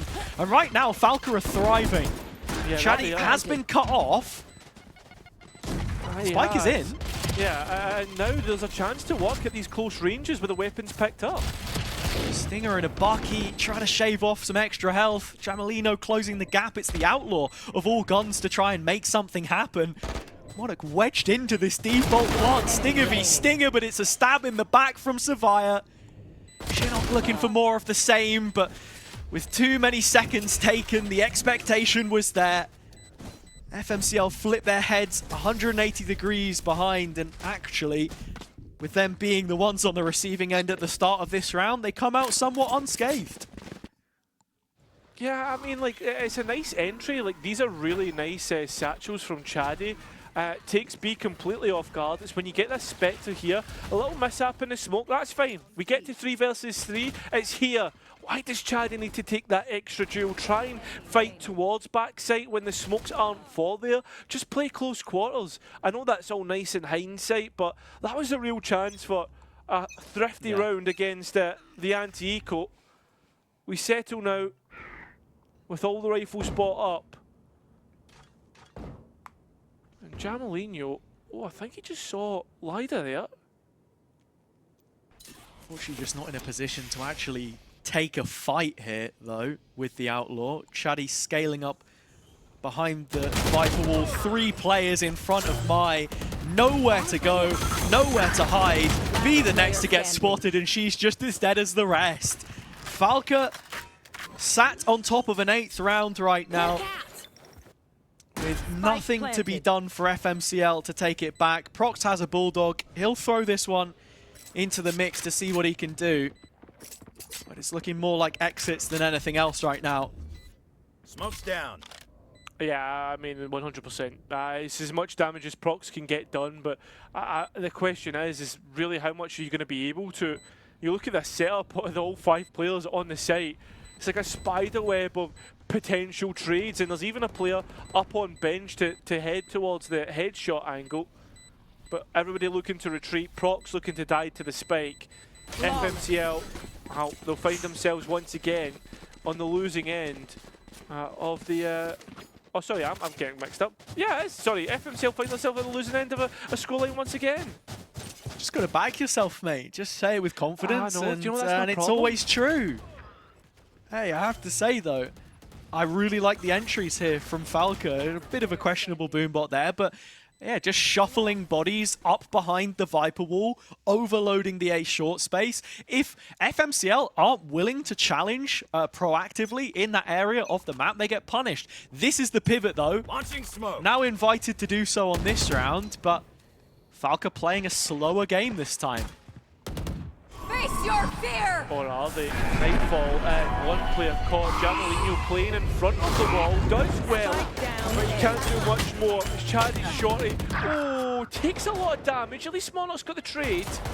The problem is the bodies. The bodies on the site. There's not a whole lot of it. As Jamalino waits for his next opportunity. Out of the smoke. I mean, the spam is good. The utility even better. And only just Shinnok left with it all to do. We end up all even once again. A nice response from FMCL. Yeah, I mean, you were saying there weren't players there, but the delay was more than enough to buy a rotation for FMCL. The kill which Jamalino finds on the planter ends up being the one which brings the showstopper online. The second nade as well, just to make matters worse. And Falke have nothing to do with this situation in the end. Just as soon as I compliment them on their ability to entry, it's a round where they reach the neck of the site and get no further. Now presented against ultimates for their opponent. Yeah. FMCL with a huge opportunity to take the lead back for themselves. I would have loved for them to go for the complete pace change. Like last round, the 2 rounds ago, they went for something really quick. But look at this. Look at this has been set up by FMCL. A trap play. And it looks as if Falke are ready to walk right into it. Only a mid-round flash. But look at Chaddy and how far he's going up here. Gets the pick and already dipping out. As the swing comes through, I think it's a direct trade. Or the direct protection. There's no trade needed. B just see the player.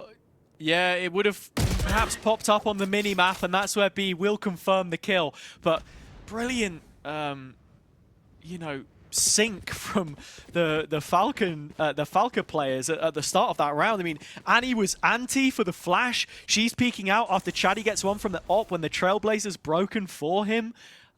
Dodging the initial Dizzy to take the contact, and even here Annie's holding on for a potential second usage of the Gecko utility. But as we know, FMCL are fully invested on the opposite side of the map. There is a brief opportunity here for Falke to get onto the B site uncontested, and they will be able to take it. Careful of the flank, B making headway in this position, but again, as we always say, needs to get a move on. The operator will be watching this. The Viper walking into it, contact as well. We'll catch them. Yeah, Falke turning their heads for just a moment. Big 1 versus 1, and Shinnok has the info. Yeah, has everything needed. And unfortunately, it's Chaddy who comes in and steals away the kill from Shinnok. The players out of CT are met with the doom from Annie. An advantage taken back for Falke. And the biggest problem, I look towards those ultimates once again. This is really nice, this position right here. Yeah, it's absolutely beautiful. Chaddy dodging the first flash, so no info. Trailblazer comes out, quick bait and switch. Either player gets their kill involvement. Everyone on Falke contributing towards the scoreline that you're seeing right now. And sure, FMCL just 1 round behind, but not showing the same levels of synergy that we're getting from the attackers at this point. 3 ultimates to fall back on, but each just as reactive as the next. The Skydog outside of A to try and collect some info, but met with nothing. In the meantime, the Dizzy from Mai on B has come up with at least 1 flash. So, Prox does spot Lider. FMCL showing a lot of presence on both limitations of the map right now, the extremities.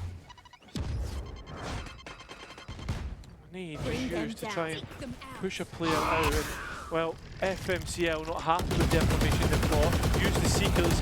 You can see right there, not Chaddy, sorry. Jamalino was trying to capitalise off the back of it, but Chaddy's luck comes through. He's eager to try and get this kill. Yeah, the stun is gonna delay the rocket fuse on the showstopper just a little longer though. The toxic screen back up on the site, and everyone on FMCL accounted for with the exception of Jamalino. The star in the making, but he won't be required this time. Spike down B. A team performance shown at long last on that B site defense. Chaddy's footsteps heard echoing in the elbow hallway. 10 seconds left. Finds at least the first pick. FMCL not with the credits to be hunting for this one.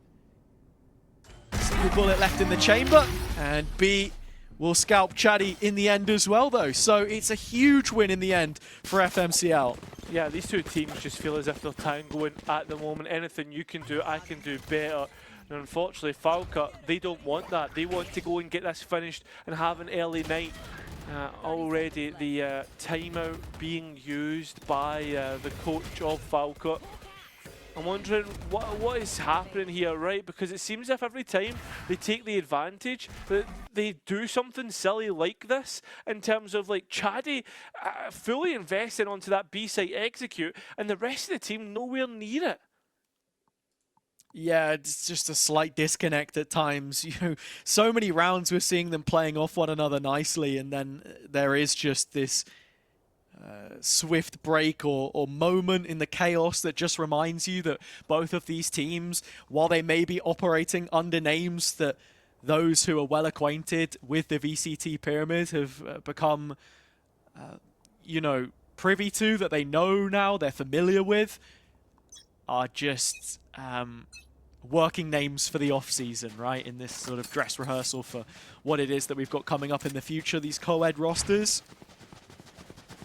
It's going to be a full purchase from the defense off the back of that one. Op in the hands of Jamalino. But for Falke, just walking the line. Annie was going to go down and take the hit to 600 credits, but just now making sure there is enough money for the next. Half invest by all purposes, but still rifles out here for the attack side. Still ready to challenge. That operator being set up. Oh, the player's trying to get out of the TP. Do well, Jamalino. But there's a fight, a brawl, about to go down. And unfortunately, Prox is there Spike to win down it A. out. Advantage taking FMCL. That spike on the ground. And Annie helpless to that situation as Savia comes in.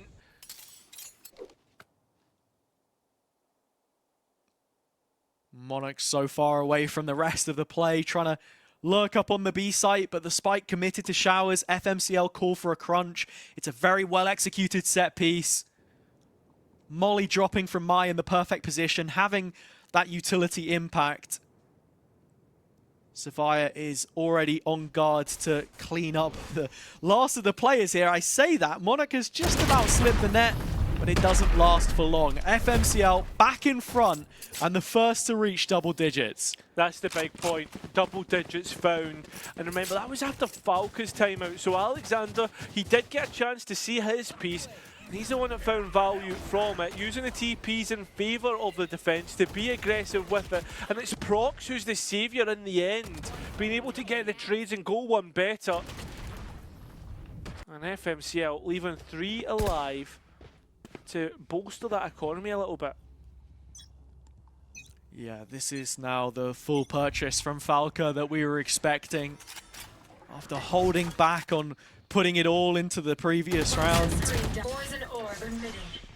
He here tasked with staving off that first line of the offense and has done so successfully. Falke retreating into sand, but Shinnok still toying with the idea of a fight here in Hookah. Picks up B, the Viper lost, and all of a sudden the left-hand side feeling a whole lot weaker.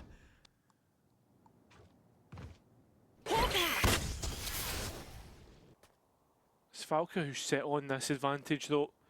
They're waiting for FMCL to be the ones to take things into their own hands, but instead they're gambling heavy on the A side of the map. It feels as if this is the right choice. Yeah, we saw Falke take the A space in the previous round. They like to be late through Showers. When the Viper drops, this is one of the areas which then finds itself exposed. Seeker's coming in. It's a well-timed orbital strike from Prox this time, which cuts off Lida from the rest. And now, a little less initiation power behind Chatty for the time being. Does triangulate off one of those Seekers, but Savia is equal to it. Finds the pick that he was looking for. Spray from Monarch in the meantime cuts it off. And so the spike can go in with the pit securing it. This is the big point, right? That's front of the map being pinged out, but that's a big thrash.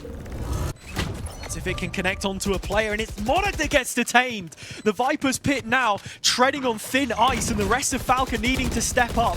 One of those names is Shinnok, plowing forwards through the fumes, but it's Prox to drop him in instead. The 3v2 and the health ball on FMCL continuing to dwindle, and he's got so much work to do, and just can't stand up to the task. 11-9, FMCL building on that lead. Shinnok's the one to break the defensive line of the spike, trying to take a challenge which, frankly, is unneeded, right? That's how FMCL break it down and manage to work their way through the pit. I mean, Ultimate's invested, time was low. Monarch very lucky with that kill there. But Shinnok right there, I think that's the point where the round is lost. And the players needed to win their duels, but just can't. Yeah, lives and dies by it. I'm happy to argue Shinnok's case there. He was fighting to stop Monarch getting pushed, being detained with the pit in play. But as you say, you lose that duel, and it is the difference maker in the end. Yeah, no, I understand why he's done it, but I feel as if that was the reason why. Chaddy, though, this round, looking to take the initiative, trying to be the man, but Prox is that. Instead, advantage taken defense side, but can Prox get out? No chance. Lida scorching the exits, but there is an entry point for FMCL. There's two players quickly through the TP. Yeah, and the spike's still not down. It's away through elbow as they slowly clear out every single point of this B site.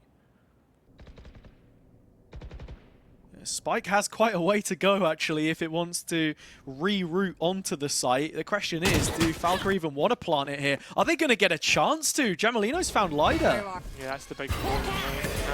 That horn does Enemy identify remaining. Savaya, but unfortunately shut up without a line of sight, without a chance, and FMCL will find 12 Match point. and a chance to take their opponent's pick, and we will get our last timeout of the second half.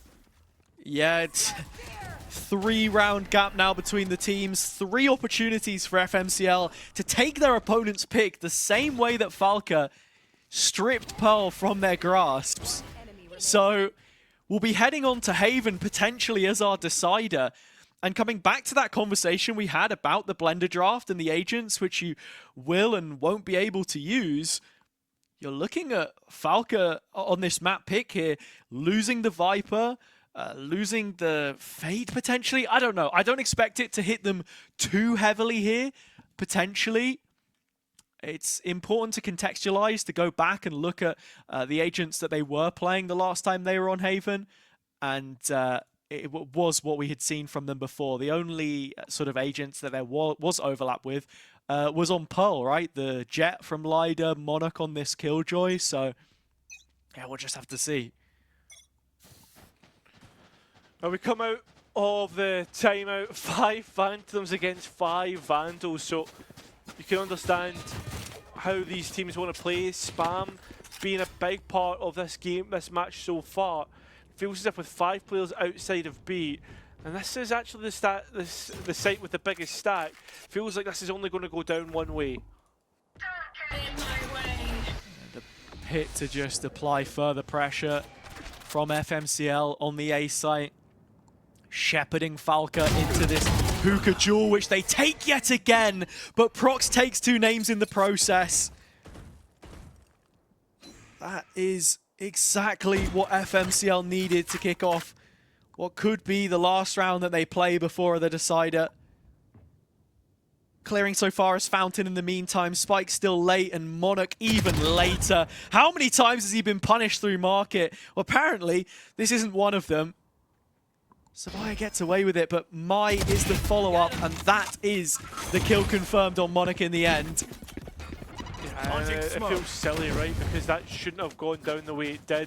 Both smokes invested, plant towards CT. Can they make up for the mess that happened in the pistol round of this half? Yeah, there's utility to support this as well. A flash, if Lyda chooses to use it, to clear out Jamalino, who's closing the net from the defender spawn side. The rest of Falke on the site. It's just Annie there again. Lyda leaving her out to dry. And so with that, FMCL find 13. Just 9 for Falke. 9 rounds, not enough. Haven will be settling it. To the decider of the draft we go. Yeah, with that FMCL, I mean, they're still allowed to use the same agents that were used in this match. I mean, it was only the Astra they used as a smoker, so they can use the Omen as well. A lot of choices here, and both teams losing their own map pick, which I think is a big point to come out of this veto. Yeah, absolutely, right? I don't think it was the expectation that either team would find themselves in that position, but it's where we end up. We've obviously seen FMCL play Haven before. We know that from the agents that they like to pick, the overlap from Pearl is going to be the Neon. So that's the big loss for them more than anything else. And then when we flip that question, like I was saying before, towards Falke and what it is that they're most likely going to be missing from the bind that we've just seen from them now, from when they faced against Alcadzia Corals, well, there isn't anything at all because they were playing the Jet, the Killjoy on map 1. We've not seen the Sova, the Omen, or the Breach, of course. So, yeah, I think both teams, for the most part, able to give us what we would expect from them usually. It's just Jamel and that Neon, which is the concession that we see from the blended draft. Yeah, and I guess like at the same time, like while the Neon is gone, like that Raze looked absolutely magnificent. That's the one thing we have to say. Both Razes looked very good. Chaddy's operator playing a part once again. And yeah, I'm excited to see what the rest of this agent pool looks like for both teams. I think the big thing for both of these sides is that the Sova will be in play now, which is a very important pick moving on towards this next map of Haven. Yeah, lots to be thinking about for both teams on a decider, which we last saw from FMCL. in that game against alternate attacks, which had them leading 9 rounds to 3. They ended up losing it in overtime, of course. So, yeah, a really frustrating way to crash out of that game. The first opportunity they had to qualify into this stage of the competition. The reason why we're seeing them against the top-seeded Falke from the other group. On the whole, though, as you already mentioned, Jamalino with a brilliant performance, just going from strength to strength. You can still see the elements of his game which need polishing, but for the most part, feeling pretty confident with his performances so far in the tournament. Yeah, I would agree. I'm excited to see what his future holds, and I think a lot of people will be from seeing exactly how he played. And yeah, I mean, Monarch as well, another young gun to be looking out for, who had his value here, there, and everywhere. Well, that's what the Spotlight is all about, pushing some of those lesser-known talents to the forefront, and we're definitely getting that so far this evening. Without further ado, we're going to head over to a break. When we return, the decider ready for you. Haven between Falke and FMCL with the scoreline tied at 1 each. Who is going to go to that upper final with a chance of qualifying to Phase 3? That's what we're looking to find out. We'll see you on the other side of this break. Every time I've been at peace, I make the haters fall in line. I keep my teammates on their guard. This because the victory is mine. Oh yeah, I know they shook up when I'm letting down my hair. I need 10 minutes, then I'm leaving levels clear. Oh yeah, time to pull up a chair. I know you feel that fear. We ain't going nowhere. Yeah, so clap it up. I roll with savages, talking 'cause we can back it up.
look like a butterfly. I flip a switch, keep a secret, let you come inside. When I run the gamut, but I could never plan it. I keep on breathing when I land it.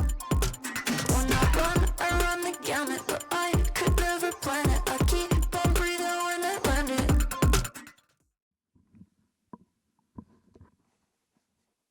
Welcome back to Project Blender Spotlight, where we're heading into the deciding map of our first semi-final here, Cairo, and a very exciting deciding map because, well, fortunately, there isn't too much difference for either of these teams in terms of the agents that they can and can't play because of the Blender draft and what was banned in their own map selections. Trading those map picks, in fact, which caught us both by surprise, now heading into Haven. Yeah, I think like now there's a real opportunity to go and win this series, which you'd expect on a third map. But both of these teams should be able to construct a roster of agents that I personally think should suit Haven. I don't think there'll be any massive surprises. For instance, Breach and Sova are up for both teams, as well as Jet, as well as Omen, and as well as Killjoy. So overall, like, yeah, this should make complete sense heading into the last map, considering all 5 of those standard comp agents are available to play. Yeah, we've not even seen a single Yoru so far by either team, so that's still an agent which can be used on Haven that we've seen almost synonymous with the meta throughout this year. Yet to be played so far in the series. Both of these teams seem to have thought out the veto process fairly well in terms of where they're happy to make concessions and what it is that they want to play with. All things considered, while Mai didn't have a great map on Bind, I thought the Gecko was a really nice inclusion. And yeah, we are finally going to get a Yoru, perhaps even for both teams here, as they are looking for a double duelist on either side of the server. I mean, the fact we are going for the double duelist is going to be one to behold. I mean, the Euro and ISO are one that's a lot more thought out, that had the likes of Fnatic and Heretics behind it. But obviously the Mosquito comp for Falke, who had DRX. So overall, this is looking exciting now as we head in towards this final and third map. Yeah, and for those wondering why it is that Monarch is able to go back on this Killjoy, it's because the opening map where Killjoy was last played by Falke was FMCL's pick, so those are excluded. The only banned agents are from each team's map pick. As you can see, Falke, the list there from Bind, FMCL, what we saw on Pearl. And they've still got initiators to play around with here. The Sova choice from both teams kept pretty honest throughout this entire series until Haven, which is honestly the best map to be using it, I think, with the exception of an Ascent, perhaps. Yeah, I would agree. I would agree with that. And I think, so maybe an Abyss, if you want to argue it. I say Sova's probably Sure. strongest agent on Abyss. But I think, like, as well, like Omen's like such a good smoker on these standard picks, and I think that's why we might see a lot of binds played in this competition, because he is such a strong smoker on that map specifically. Well, and just having a variety of specific map metas. Bind doesn't play similar to the others. The same can probably be said for Pearl and how its post plants look. Yeah. Haven, a completely different nut to crack, and so, like you say, we've got something different here. Yeah, I mean, Split also one of those maps, I guess. Lots that can be done. The one thing that we can probably all agree on, we might see little to no Clove, right? That's the big thing here. But this is essentially a best of one for a shot at that Phase 3 spot. The most important thing that these two teams are playing for. Falke start on the defense, FMCL start on the attack, and FMCL many times have proven that they can get Haven started off right with a good bit of momentum. Gonna go straight for the jugular, but Shinnok is there to stop them. Bullets connecting, shield shattered. Savaya there with it. 2 from the Sheriff of Shinnok on backside C. A rotation called, but it falls on deaf ears because FMCL are backing away.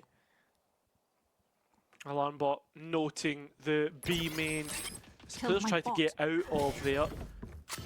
Right now, Falke letting FMCL take the space with Lida just postmarking any exits. I think overall Falke are just playing a lot more reserved. It's where FMCL go next, and it's into the crosshairs of the defenders. Yeah, big kill from Lida because now FMCL have lost all of that room they had towards A-Link. In the meantime, Falke have taken back Garage and Monarch taking liberties on the site to close it out. Flawless round in effect, no casualties, only the spike plant, the concession made. But FMCL not starting this one out as they would have been hoping. Yeah, Chinook's Sheriff is just absolutely sublime on that entry. Flawless round overall, and yeah, I mean the pistol round just perfect. I mean the fact that Chinook's able to dance back and forth, and also the ability to hold on to that refract. Most people would be happy after the first kill to regress, but the fact that Chinook is like, hey, I fancy myself here, continues on fourth, probably won the round from that double. Yeah, knowing that he's not immediately under threat, so happy to just hold it out and take those garage jewels before giving up the ghost. FMCL, despite the plant, have come in here with only classics. There's no upgrades until Jamelino can get his hands on the Outlaw from Sewers. And now this could be dangerous. I'm not too sure how many players are on light shields. Lida is one of them, as you can see from the health bar at the bottom there, but chance for this to get dangerous. It could snowball, but the big component of that sentence is could, right? It could easily go elsewhere. And at this moment, FMCL are happy to try and work through the key pieces of utility. Monarch thinking about jumping out, but given information for Annie. Yeah, she does have the heavy shields, very quickly called into action though, and Annie has not missed a beat so far. 2 kills collected, Monarch not too far behind. By my count, the rest of these targets should be within striking distance though. Haven't checked the Yoru just yet of Chaddy, but there are at least 2 that should be within range here for Jamelino. Flash towards spawn, but Chaddy just makes it impossible to give the Outlaw any daylight there. The constant movement and the kill collected. Yeah, and I think as well, Chaddy having those heavy shields probably was the win condition, right? If they could just overwhelm the Outlaw. And confirmation of a 2-0 scoreline. So FMCL, they come back in with that, with the all-rifle buy. But the question is where do they look to challenge first, right? They've shown that they can't really get out of A lobby. They've respected the push there. And it seems like this is a key part of the map, and they want to try and challenge that once again. Yeah, you find very often it can be an effective way to just default by taking the lobby space, but Chinook is in there with the Bucky, up in Survivor's face, doesn't give him half a chance, behind the ISO wall, just making that scaling a little easier.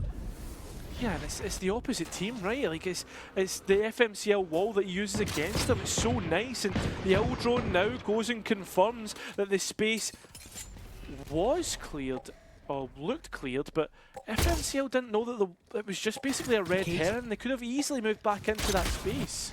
Yeah, it's some diligent mid-rounding from B in the meantime. Missed Molly Monarch means that FMCL do get out onto the B site. And Jamal trying to take that one step further has already found himself on the 90-degree hard clear in A-Link.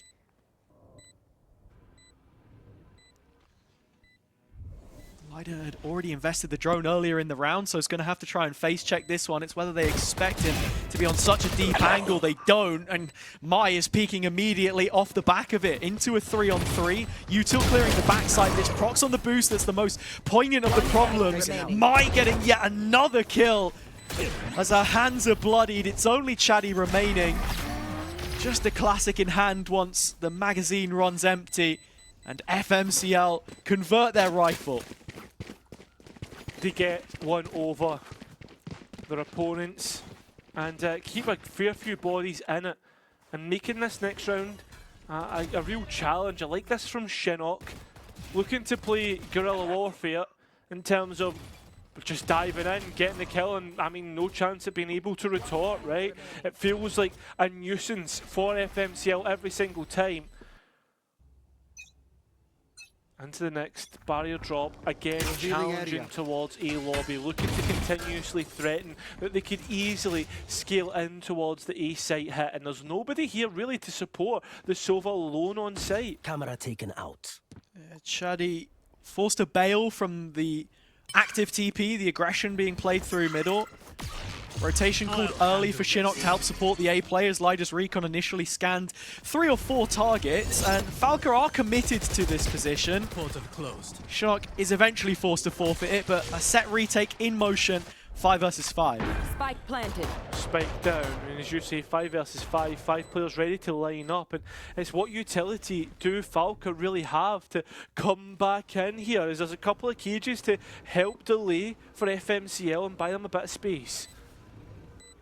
Looking at that Waylay Hinder potentially being one of them. The drone over the top to see if Lida can scan a single target, but Savaya has found Shinnok through spam, and the paranoia dropped in means that there is little capitalization from this. Chaddy in the window, not really with too many chances to actually find something off the back of it. The crossfire is maintained by FMCL, and they enact upon it. Equaling out the scoreline, 2-2. And a lot of pistols and sheriffs now coming in for the defense, meaning that this attack now are at full momentum, in my opinion. For every round they win, they've got a chance to make it 2, and a good chance at that, because of the low buy that the defense will be on. So this is now going to start to steamroll if Falke can't stop. They do have the Waylay ultimate if they want to use it, Falke. They find an opportunity.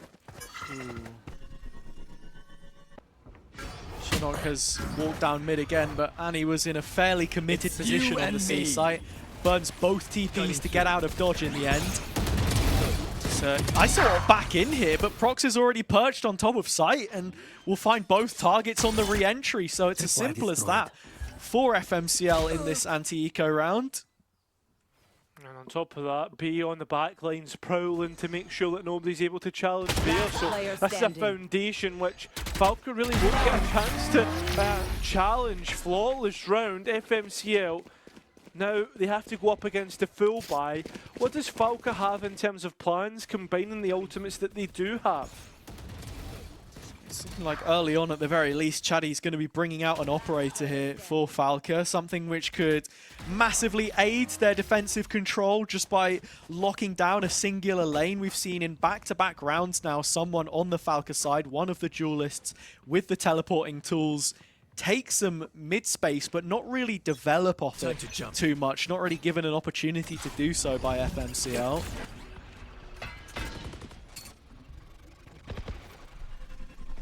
The classic Yoru solo default outside of A, as Chaddy has already taken the length of the C long space with this op, and there's a strong rotation to be said for the defenders on this B push. Oh, top of the spike, looking to see if anyone is going to peek in, but no engagement taken. The defense taking their time with this, and it's whether they can get out to grass. And in fact, go for one step further. Savaya getting one in his favour, but going to be looking about this flank. Yeah, Shinnok on the back lines, and Monarch even finds the kill from Garage. Both players backside B now for FMCL. Yeah, I need to try and combine. This is going to take a really big task, a really big effort. And Savaya next in the kill feed, which is most important. Going to use that Waylay ultimate, but it doesn't work out. Leaves up to Javelino, but he's caught. It will be Falke to answer back. What? You know, stupendous utility from Shinnok there. Just about caught it on the player POV, but it's the hinder which he lobs from, you know, the main archway all the way past Gong. Catches the first player, the ult hitting the second, and yeah, the rest of the team cleaning up in the end there to get Falke 3 retakes from 3 successfully. We're going to see here on the replay, hopefully, that utility usage. And yeah, there it is, just over the top. Very clean work from Falke, but this needs to be repeat success. And they're going to go for the same round in terms of the setup on the defense to hopefully give them that. TP that could easily get to the A side of the map if needed, but not. And well, just trying to delay, stop the players getting out. That op just stopped from holding on to the angle. This isn't exactly where FMCL want to finish. They've just failed the pressure. Finally they bust out. The operator not hit. It was a little stop-up stunt, but it doesn't work out. And it seems as if Falke are in the correct position that they need to be in. Yeah, further commitment made from FMCL towards this site, but Falke have all the players here. It's now a 1v1, and actually with Chaddy taking the ult, it's given an opportunity for Mai to get this planted. Whoa, lovely shots from Chaddy. Falke, they take the advantage, and yeah, it's as simple as that. They come out the better of the ultimate duels as well, and they have two key pieces still in play, that being the lockdown and the Hunter's Fury. Yeah, I really like this rotation from Falke in the end. FMCL didn't look like there was a big commitment behind that initial push, as you highlighted, but then after finding the opening kill, they continue scaling, and honestly, I would maybe like to have seen them freeze for just a moment and reassess their options before they went for it. Backside space kept, and this operator from Chaddy's just been such an issue whenever it's online. We saw it thrive on Pearl, and we're seeing it again here towards the back end of the series. Continues to really hot. Monarch being able to ping out the camera, but it's Annie actually caught through the ultimate, leaving Monarch still in position. Sabaya won that 1v1, and now the Hunter's Fury trying to ping off, but I don't think it's got many in terms of damage. So now FMCL take the site, and there is a retake possible with the lockdown. Yeah, Monarch just about getting away with their life, but you can see how quickly FMCL want to reassert themselves here in Garage and stop that best possible position for the Killjoy ult. Yeah, and I like that. Now they have a combination play that they can work off, but look at how, I guess, distracted, how disjointed the rest of these players are. Not connected whatsoever, but finally when they do make the reprisal, they do it well, leaving it all up to Mai. She needs to get at least 4, but can't do it. Falke up to 5, and you would say already this has been a successful defense with a chance to go even better. Yeah, it's another one of those situations as well where you see an attack side have that initial plan creation of what it is that they want to do. For FMCL, it's denying the use of the lockdown for Falke, but then they just find themselves caught in a really awkward position when they don't have the picks or the response that they were hoping for from the defense. This re-clear of Garage was really clean. A couple of individual duels taken and punished. So in the end, Falke doing a brilliant job at taking back control, jostling it for themselves throughout the difficult spell that they had at the start of this game. You've seen the value from the Waylay utility as well. Chaddy on this op, constantly floating around and being a problem when FMCL's comp with just the Sova in terms of real clearing utility can be quite limited in actually taking that space without sort of set executions. Yeah. And I think that's the key point, right? It's not a puggy sort of composition that you can really play. And that's why I was hoping to see like something a bit more standardised with the breach and the Sova, right? That ability to go and be a little bit more aggressive. And I'm not saying that FMCL with their coaching staff maybe haven't thought this through, but it feels as if it needs a lot of time in the oven to really have the value that we want it to have. Thanks. Teams like Heretics, Fnatic, the former specifically, just so good with having set openings on a round to deliver them value through the micro. The utility, the ults as well, FMCL not generating massive value from those up until this point as B finds herself isolated. Chaddy checking the close corner, but not fully certain of it. Pulls the trigger for the first. This is where B has a timing to follow it up, but she's just going to let it pass her by. And that's the worst part. it's just untraded. Yeah, I mean, the fact that now Falke have an advantage all across the map, and that Euro not cleared on A, so again, passive information. B gets caught out by the operator, so it gets even worse now for FMCL. Yeah, B's had an absolute mare in lobby on this round, unfortunately for her, whereas Chaddy's op is still continuing to thrive, as is Shinnok, holding up his end of the bargain. Once again, A-Link under firm control for Falke. FMCL faltering inside the site, and Savaya all that's left. Spike will be planted for his position in a sense. And I don't think the spam is even going to connect here. Falke just giving this a little bit of airtime, but Savaya just has nothing to do with this position either. The work's cut out for him. It will be 6. Falke continuing to build on that defensive lead. I mean, like, the planned spot you said was for his position, yeah, to passively watch it be diffused because the spam wasn't working out. And I think Chaddy's up once again. It is just finding so much work, so much usage, so much value. I think FMCL need to find a way to challenge that. They have a bloody Euro, for God's sake, Hazza. That's like the literal like anti of the operator.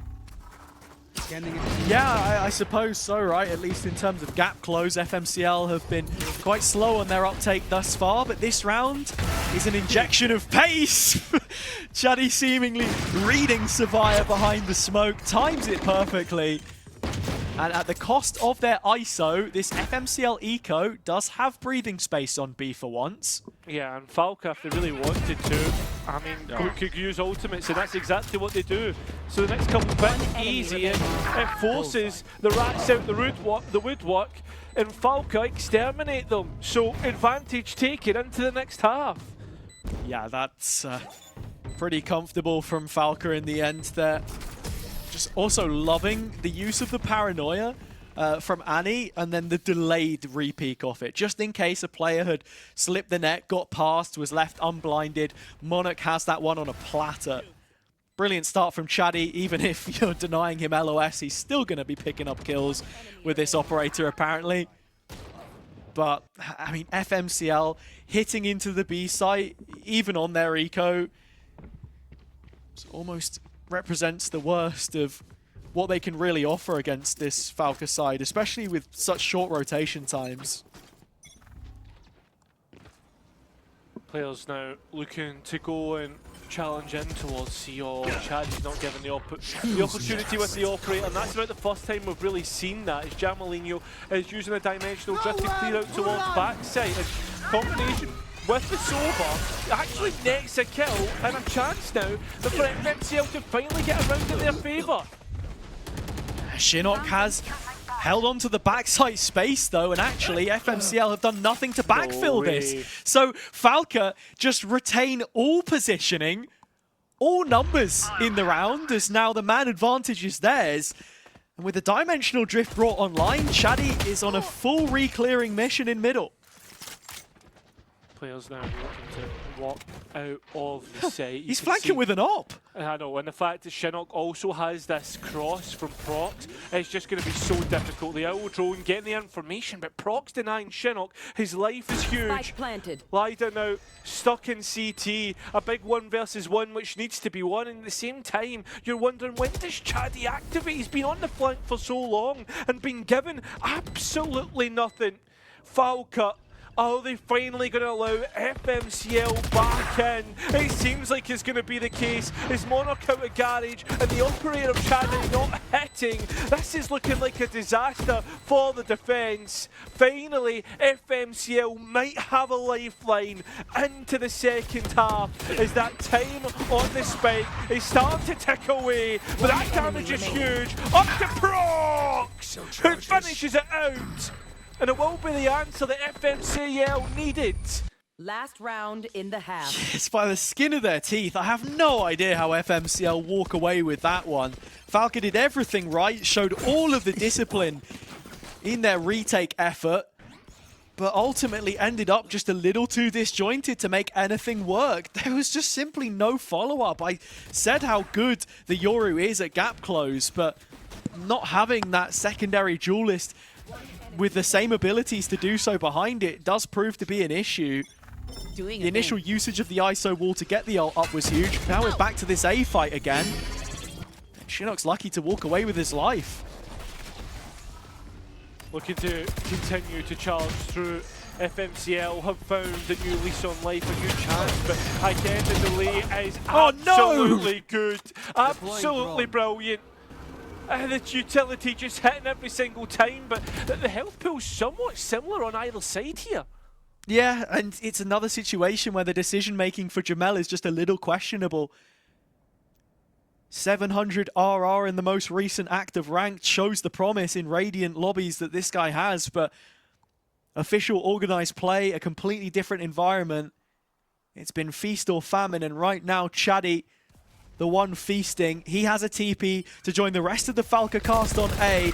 All boots on the ground, would have been ready for the push, but Prox has the opener. Oh, but Chinook has always held back this fight and wins out. Inside the ult, huge pickup, still bodies here for FMCL. In the corner, Chinook tries to walk, but it's chipped in the night, and B wins out. Chaddy with the op, trying to get something done, finds the first kill, no scope won't land. And so with Prox having a quad, FMCL have their 5 yet again. Switching sides. 7-5. I feel as if this could be a scoreline that damns the now defense once attack FMCL, because they have the advantage from a side which typically is the weaker of the two.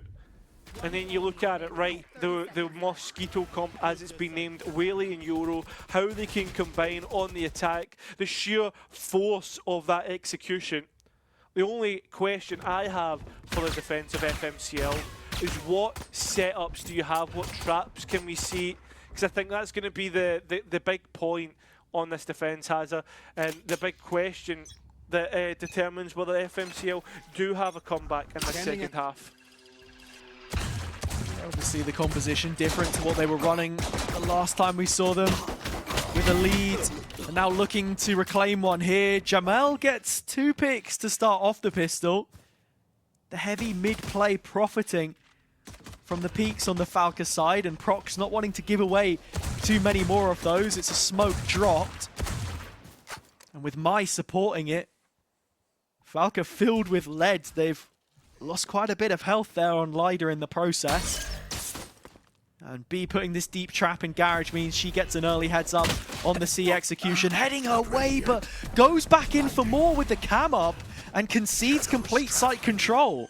Paranoia used, that's a big piece of utility, but it's up to Monarch, who needs to win this next duel but can't.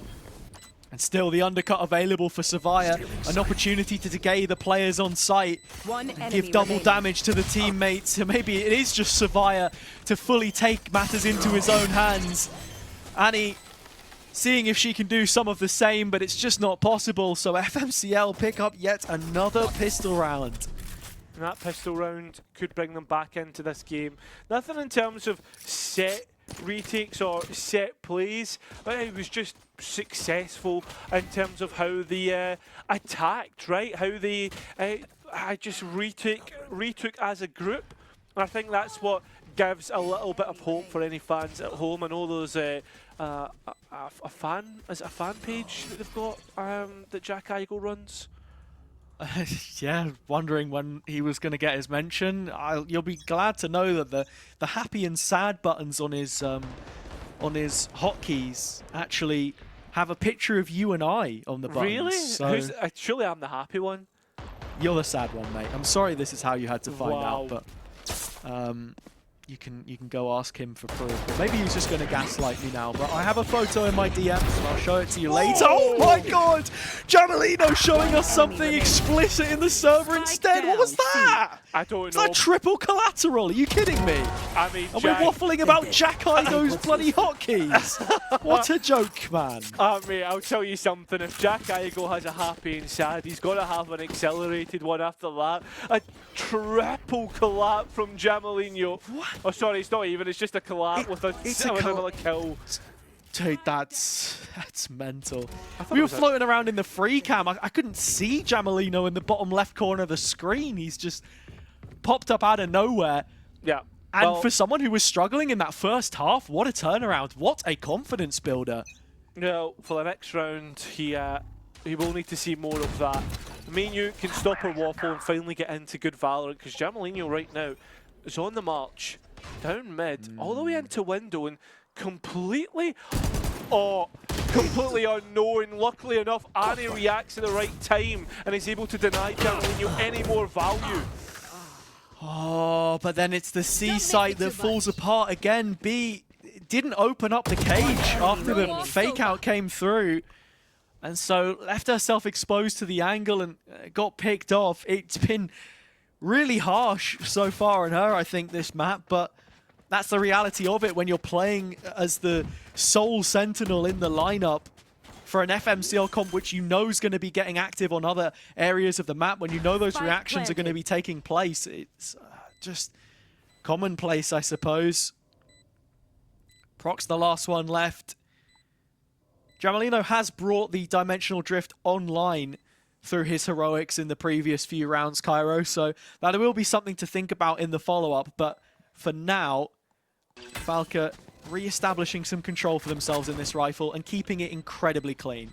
Prox knows that he's potentially in a dangerous position with that turret being up, and putting a big exclamation mark as to where he could potentially be. Seems like Falke happy to give this one a save or allow the save to come through. So a big round, as you said, to have won from Falke, and they put themselves in a position that if the bonus round does come and challenge, the rifle round from the defense does come and challenge them, then they'll have a little bit of economy to come back and fight once again.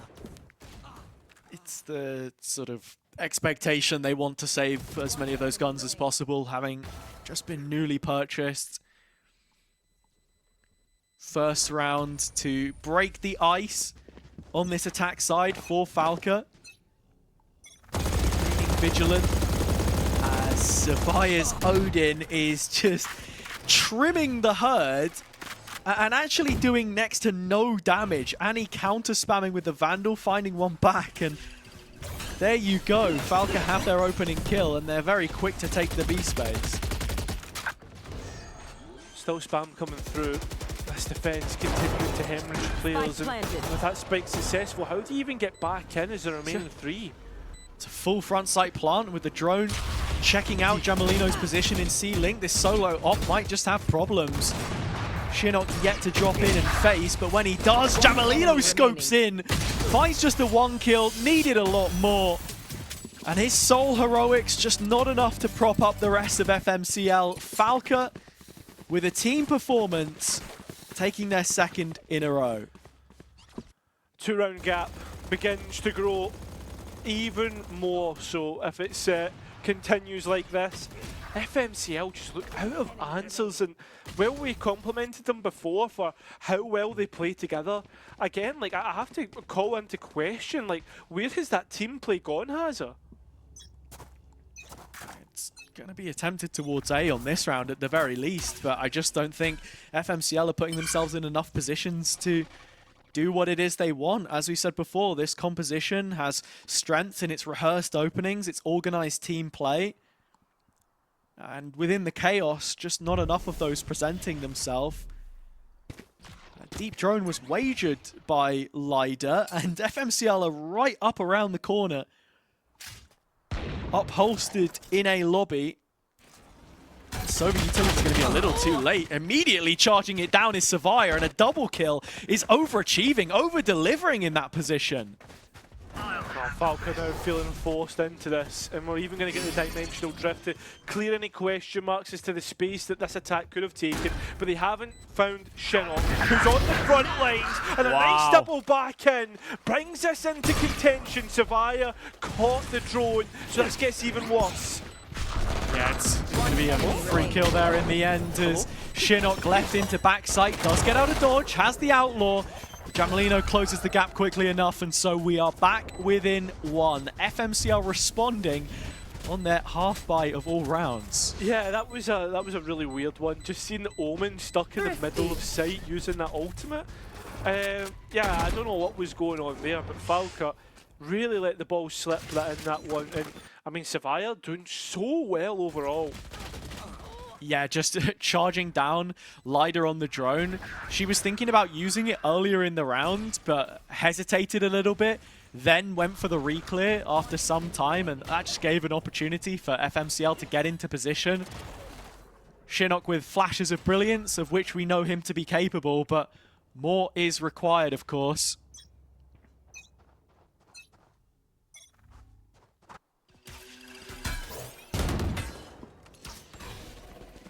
That A-lobby exchange of util coming through once again. Jamalino's op not given the chance to peek out as Falke scale. It's in this corner, look, he tries to work with, there's the smoke drop, so does he. And well, they're even getting ultimates to execute into here. As FMCL are really struggling, but Prox at least gets one back, make that two. Brilliant pre-fire on the second there. Prox, the only player unhindered, set up to defend the site and now giving numbers back to FMCL in their retake. It's a flank from Savia, but he's been noted. Nope, not hitting. Monarch looking to try and deny Savia any more space, but all four players now trying to work their way through. My out of heaven looks to be the undoing of this site, as well as the rest as they all combine. We're all even once again, Hazard. And these two teams just do not want to have a clean map at all. No, it doesn't feel that way, but as long as the status quo is met, then Falke should still be in a position of strength. Of course, the defender side economy brittle as always. Jamalino, even if he were to get one there, no chance to TP out, as the site was quickly condemned, but Prox is the knight in shining armor, and with May left unchecked, jumping out of heaven, then it was only ever going to end one way. This is a huge round in the timeline between the two teams right now. Of course, you've got to remind everyone at home what it is they're playing for. A single loss in the best of threes here stops you from having the chance to make it to phase 3. Jamalino trying to fight it again, and once more, it was going to only just ever be the one. So he ends up, Prox tries to challenge, the players swinging out, and Shinnok reclaims that operator, and Falke happy with what they've got, but it's this position right now that we see from the ISO. Deep on C, just outside of the alarm bot range. Monarch can't move too far, because if that goes down, you can bet your bottom dollar that FMCL will be quick on that flank. Yeah, Falke do have gaps that they can exploit in this defender's side though, because there are 2 trips unmanned in the middle of the map, one of them garage, and that's where Savia should be looking for potential support as he gets the one and done, but cleared from the corner. Falke setting their sights towards C yet again, and with plenty of real estate to go in this post plant. Tap of the spike, thinking that someone might be close, but they'll get confirmation with this drone coming through that they might be a little bit deeper, scaling off the back, the operator back in, but it's the Hunter's Fury that might get most value. No pings whatsoever, but Annie once again back in the kill feed, a feature that Falke just can't do without. The operator once again misses, it's up to Mai to lead this charge, as well as B alongside her! But it's Shinnok who's been the biggest highlight for Falke, who gets double digits. Yeah, and you can see how Falke are trying to play around Shinnok and enable him as much as possible with this operator. After the opening kill, it's Chaddy first in here, they trade out, and after that initial tap of the spike, trying to bait for the drone as much as possible, Shinnok hits this one from the hip through the midriff of May. And it is B that falls as the final player. Odin Spam is again out for FMCL, but still nothing connecting. A much slower default this time, with the operator fully under the attack side's control.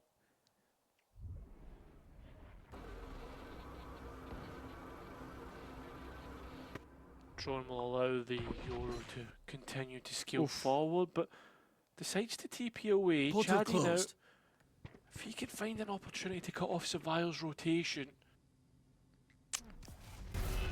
Does he have the patience, though? Doesn't have the line anymore. Savia able to reposition up close. One of the first times you see FMCL actually put numbers towards the middle of the map. So many times they've left this open, been more heavy-handed on the over-rotation. Savia has so much work to do with Jamel over his shoulder. Well, lockdown in. Jadi knows where the barrel is. He's snatched at it. He's given the chance. Savia now able to escape. And well, will that lockdown will pop? The player's not caught. And this leaves us in a perfect 5 versus 5. In fact, there was one caught actually. Yeah, I'm not too sure. One of the duelists towards the C-Link position, but still the spike is not yet in from Falke, and they want to go front site. Yeah, no, they want to take the fight. They want to go A-Link. Yeah, exactly. They want to try and get something back in their favour, but do they have the time to do it? The answer is no. They don't even have the bodies anymore. As this looks to go, Falke away. FMCL, they're falling away. It's now just up to a 1 versus 2. Shinnell, next engagement goes. Has to win out against Prox. A chance to refract, a chance to take this engagement, a fake TP. But Chinook doesn't buy it. He knows exactly where the open is. And a great clutch brings Falke to 11. Chinook is so damn good, and seeing him do it on a stage like Spotlight is what it's all about. Refract was available. Knew that he could just drop a hinder and reposition if need be. But Falke set their priority, their protocol to fight for A-Link, and giving him half a chance is the only half chance that he needs to take them up to 11. We prophesized the possibility of an attack side growing stronger round on round, and now with FMCL at the deficit, Jamel has snuck past this turret, but it remains to be seen how much value he gets. Jamelinho, he needs to find a clean kill. He can't even do it. Annie completely bats him away. Yeah, and the worst part is he had the timing as well. Annie wasn't going to go and check on it until a couple of seconds had passed because of the placement of the turret. We now see every player identified in their position, but Prox still clean as ever. As that kill comes through, the spike on the ground, which Falke will need to fight for. In fact, they might even need to brawl. They might have to get in towards a street fight, which you don't want to be in. Not when there's sheriffs in play, and not when FMCL can easily deal damage. The spike has been rescued, a damsel in distress, and it seems that Falke have got their eyes set elsewhere. Yeah, B placing 2 traps on A at sort of hip height, so Falke can't re-entry without getting past that, and the cam on C was the security net. But FMCL are here and ready to brawl. Prox straight away, clean as ever. Now the flash is trying to come through, but Chadi nearly brings it into the realms of possibility. But Prox, the hero, we're back within 1. It's a very well-handled situation from FMCL there. They're happy, even in the 2-on-2 on C, to actually just commit to the site, get the early fight, and have the drop on them. Prox's utility usage and gunplay behind it is so good in this round again. We're seeing why he got the call up to mates. The mechanical ability always so good on this individual. And now looking at it, 3 ults for either team, heading into crunch time. We're at the business end of the series. And Falke are going to call upon their coach, Davo Pavo, to see what he can add to the conversation here one last time. I mean, the thing is, though, is his timeouts have actually been pretty decent overall. Won't lie. We've seen value come out of it every single time for Falke. They usually win the preceding round. So I hope that, for Falke's sake, that is the case. Because if not, you look at those ultimates, and I always think that, like, either side can come out the better of it, right? An equal round, back to 11-11, a 2-round shootout. We could be in for overtime here. Yeah, not all too much that Falke have to stop this from going to 24 rounds with FMCL. Another rifle each and every one of them. Prox takes Chaddy to start, and that's the perfect beginning for them, but Shinnok is still active, and that's the one player that you've got to worry about. He's been brought into the ISO ult. The kill contract with just a Bucky though, and that should probably only end one way. Sabaya does end up winning it, and Prox will walk away with 3 before the round expires. So that was the expected conclusion. A foregone one perhaps for some, but FMCL are up to 11, and it's a 2-round shootout or overtime. Yeah, lovely stuff from the defence. Very simple. In the end, it just comes down to those rifles overpowering the pistols. And again, Falke, look at A. That A lobby challenge, always difficult to deal with. But they've left just the sole player of Mai to do it. This is effectively how FMCL have been playing, though, for the most part. A lot of presence on one extremity. It's a left Lider to fight into... Oh, sorry, Mai, I should say, into heaven. It's Lider with the ult that ends up picking her off, but they've already got numbers on spot, and Falke just can't finish on A. I mean, with that being said, though, the pause now creates a big question mark as to where the hell are Falke? Because they're not up A long, they're not up on A site. Are they towards B? Was this just all a ruse? I mean, FMCL will be paranoid as to what part of the map the attack will be on, and they try to be proactive, gain that information, but they get nothing. Well, they know that the ult was cancelled, so there are still players for Falke towards A. Traps haven't been hit, nor the cam towards C, so there's only so far up long you can begin to get, and it's Chaddy starting to be a conduit for that now.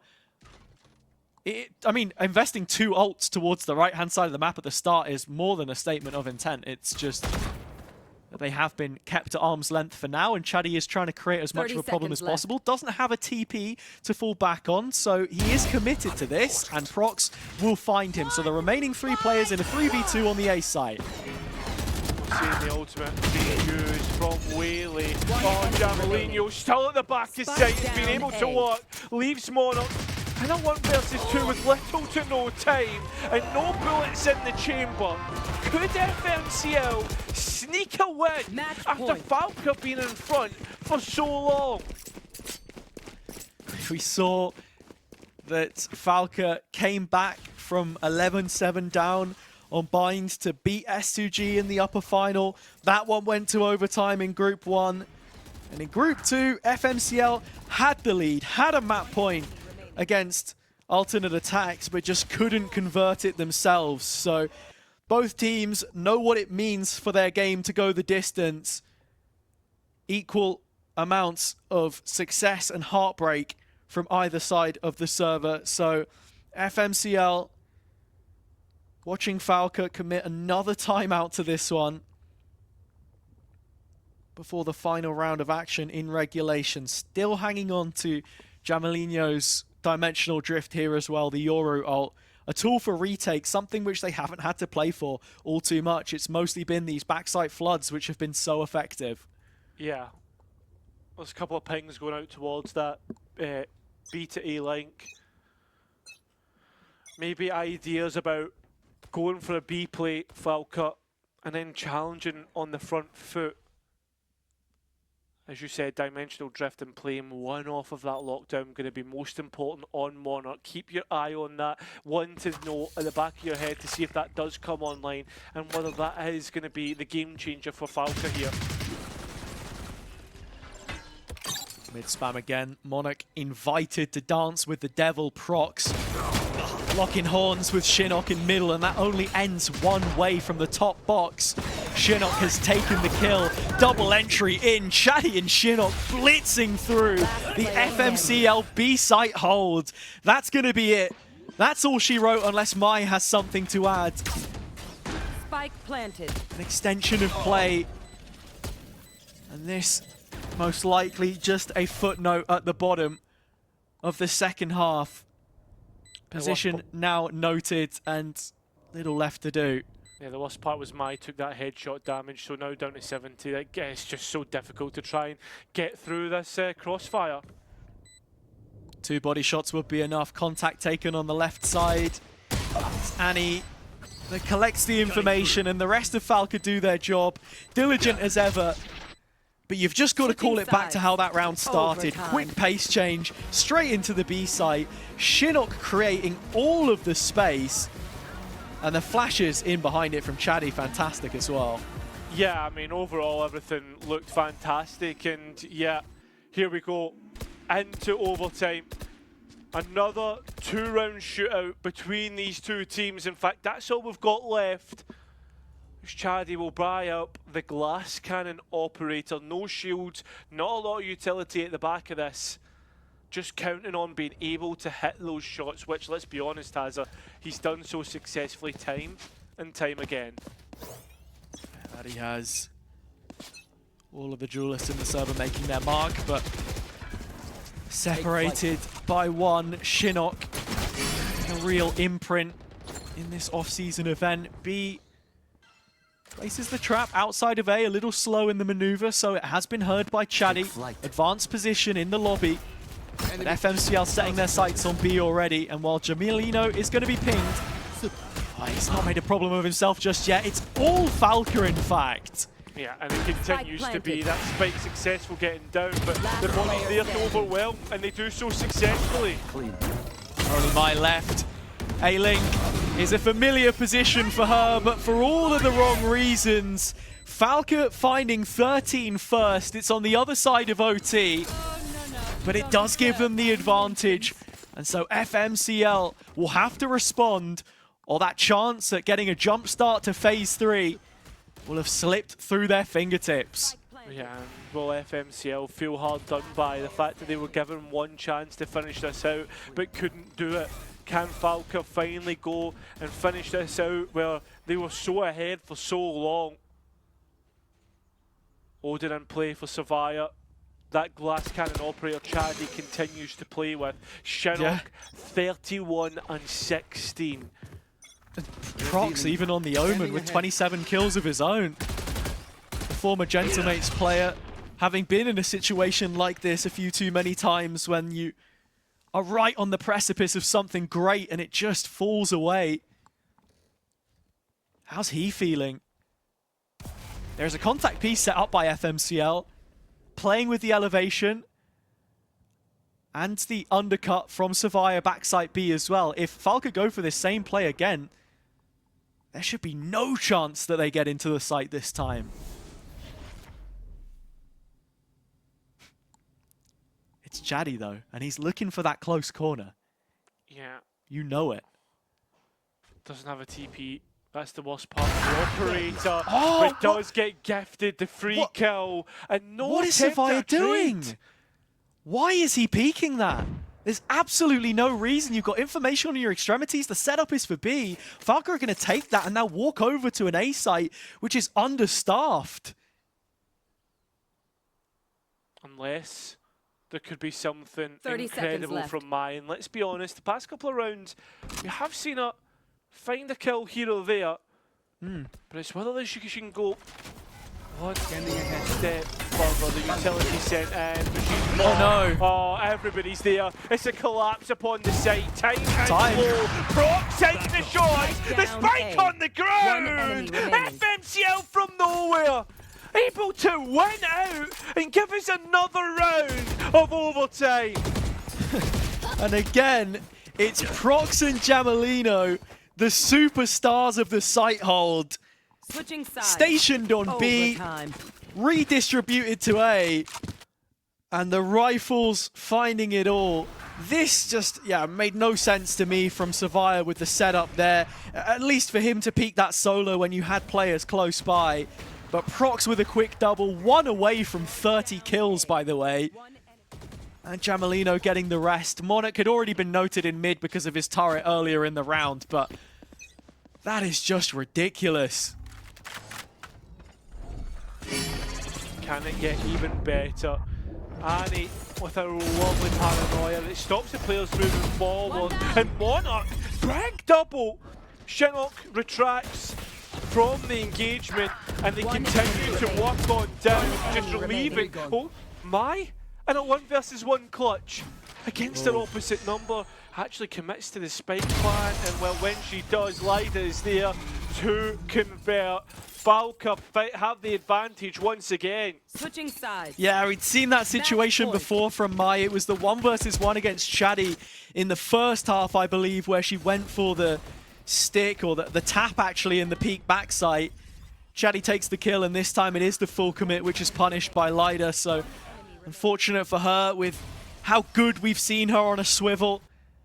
FMCL's attempt at a pace change goes punished by Falke. The hinder from Shinnok in the choke was everything to allow Monarch the safety to get the second. And by that point in the 5v3, you've bought enough time for a rotation and you're looking good enough. Third timeout from the Falke coach here, Davo. Definitely made his mark, I think it's fair to say, at least in terms of the improvements that we've seen throughout. But do they have what it takes to draw it over the line? This is their second map point, series point that we've seen from them. FMCL just the one which passed them by.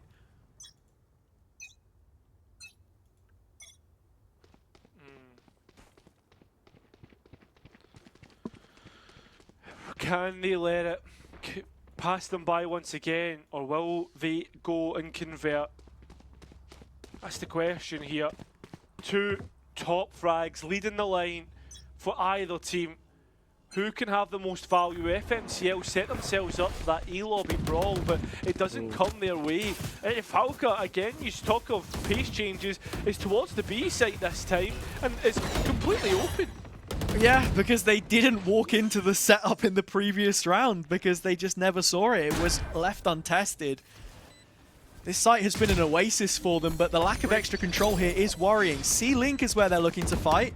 Yeah, and B all alone. Jamalino actually comes here in a time and brings it back to an advantage towards FMCL. Monarch and Shinnok in through main, make grass a bloody one.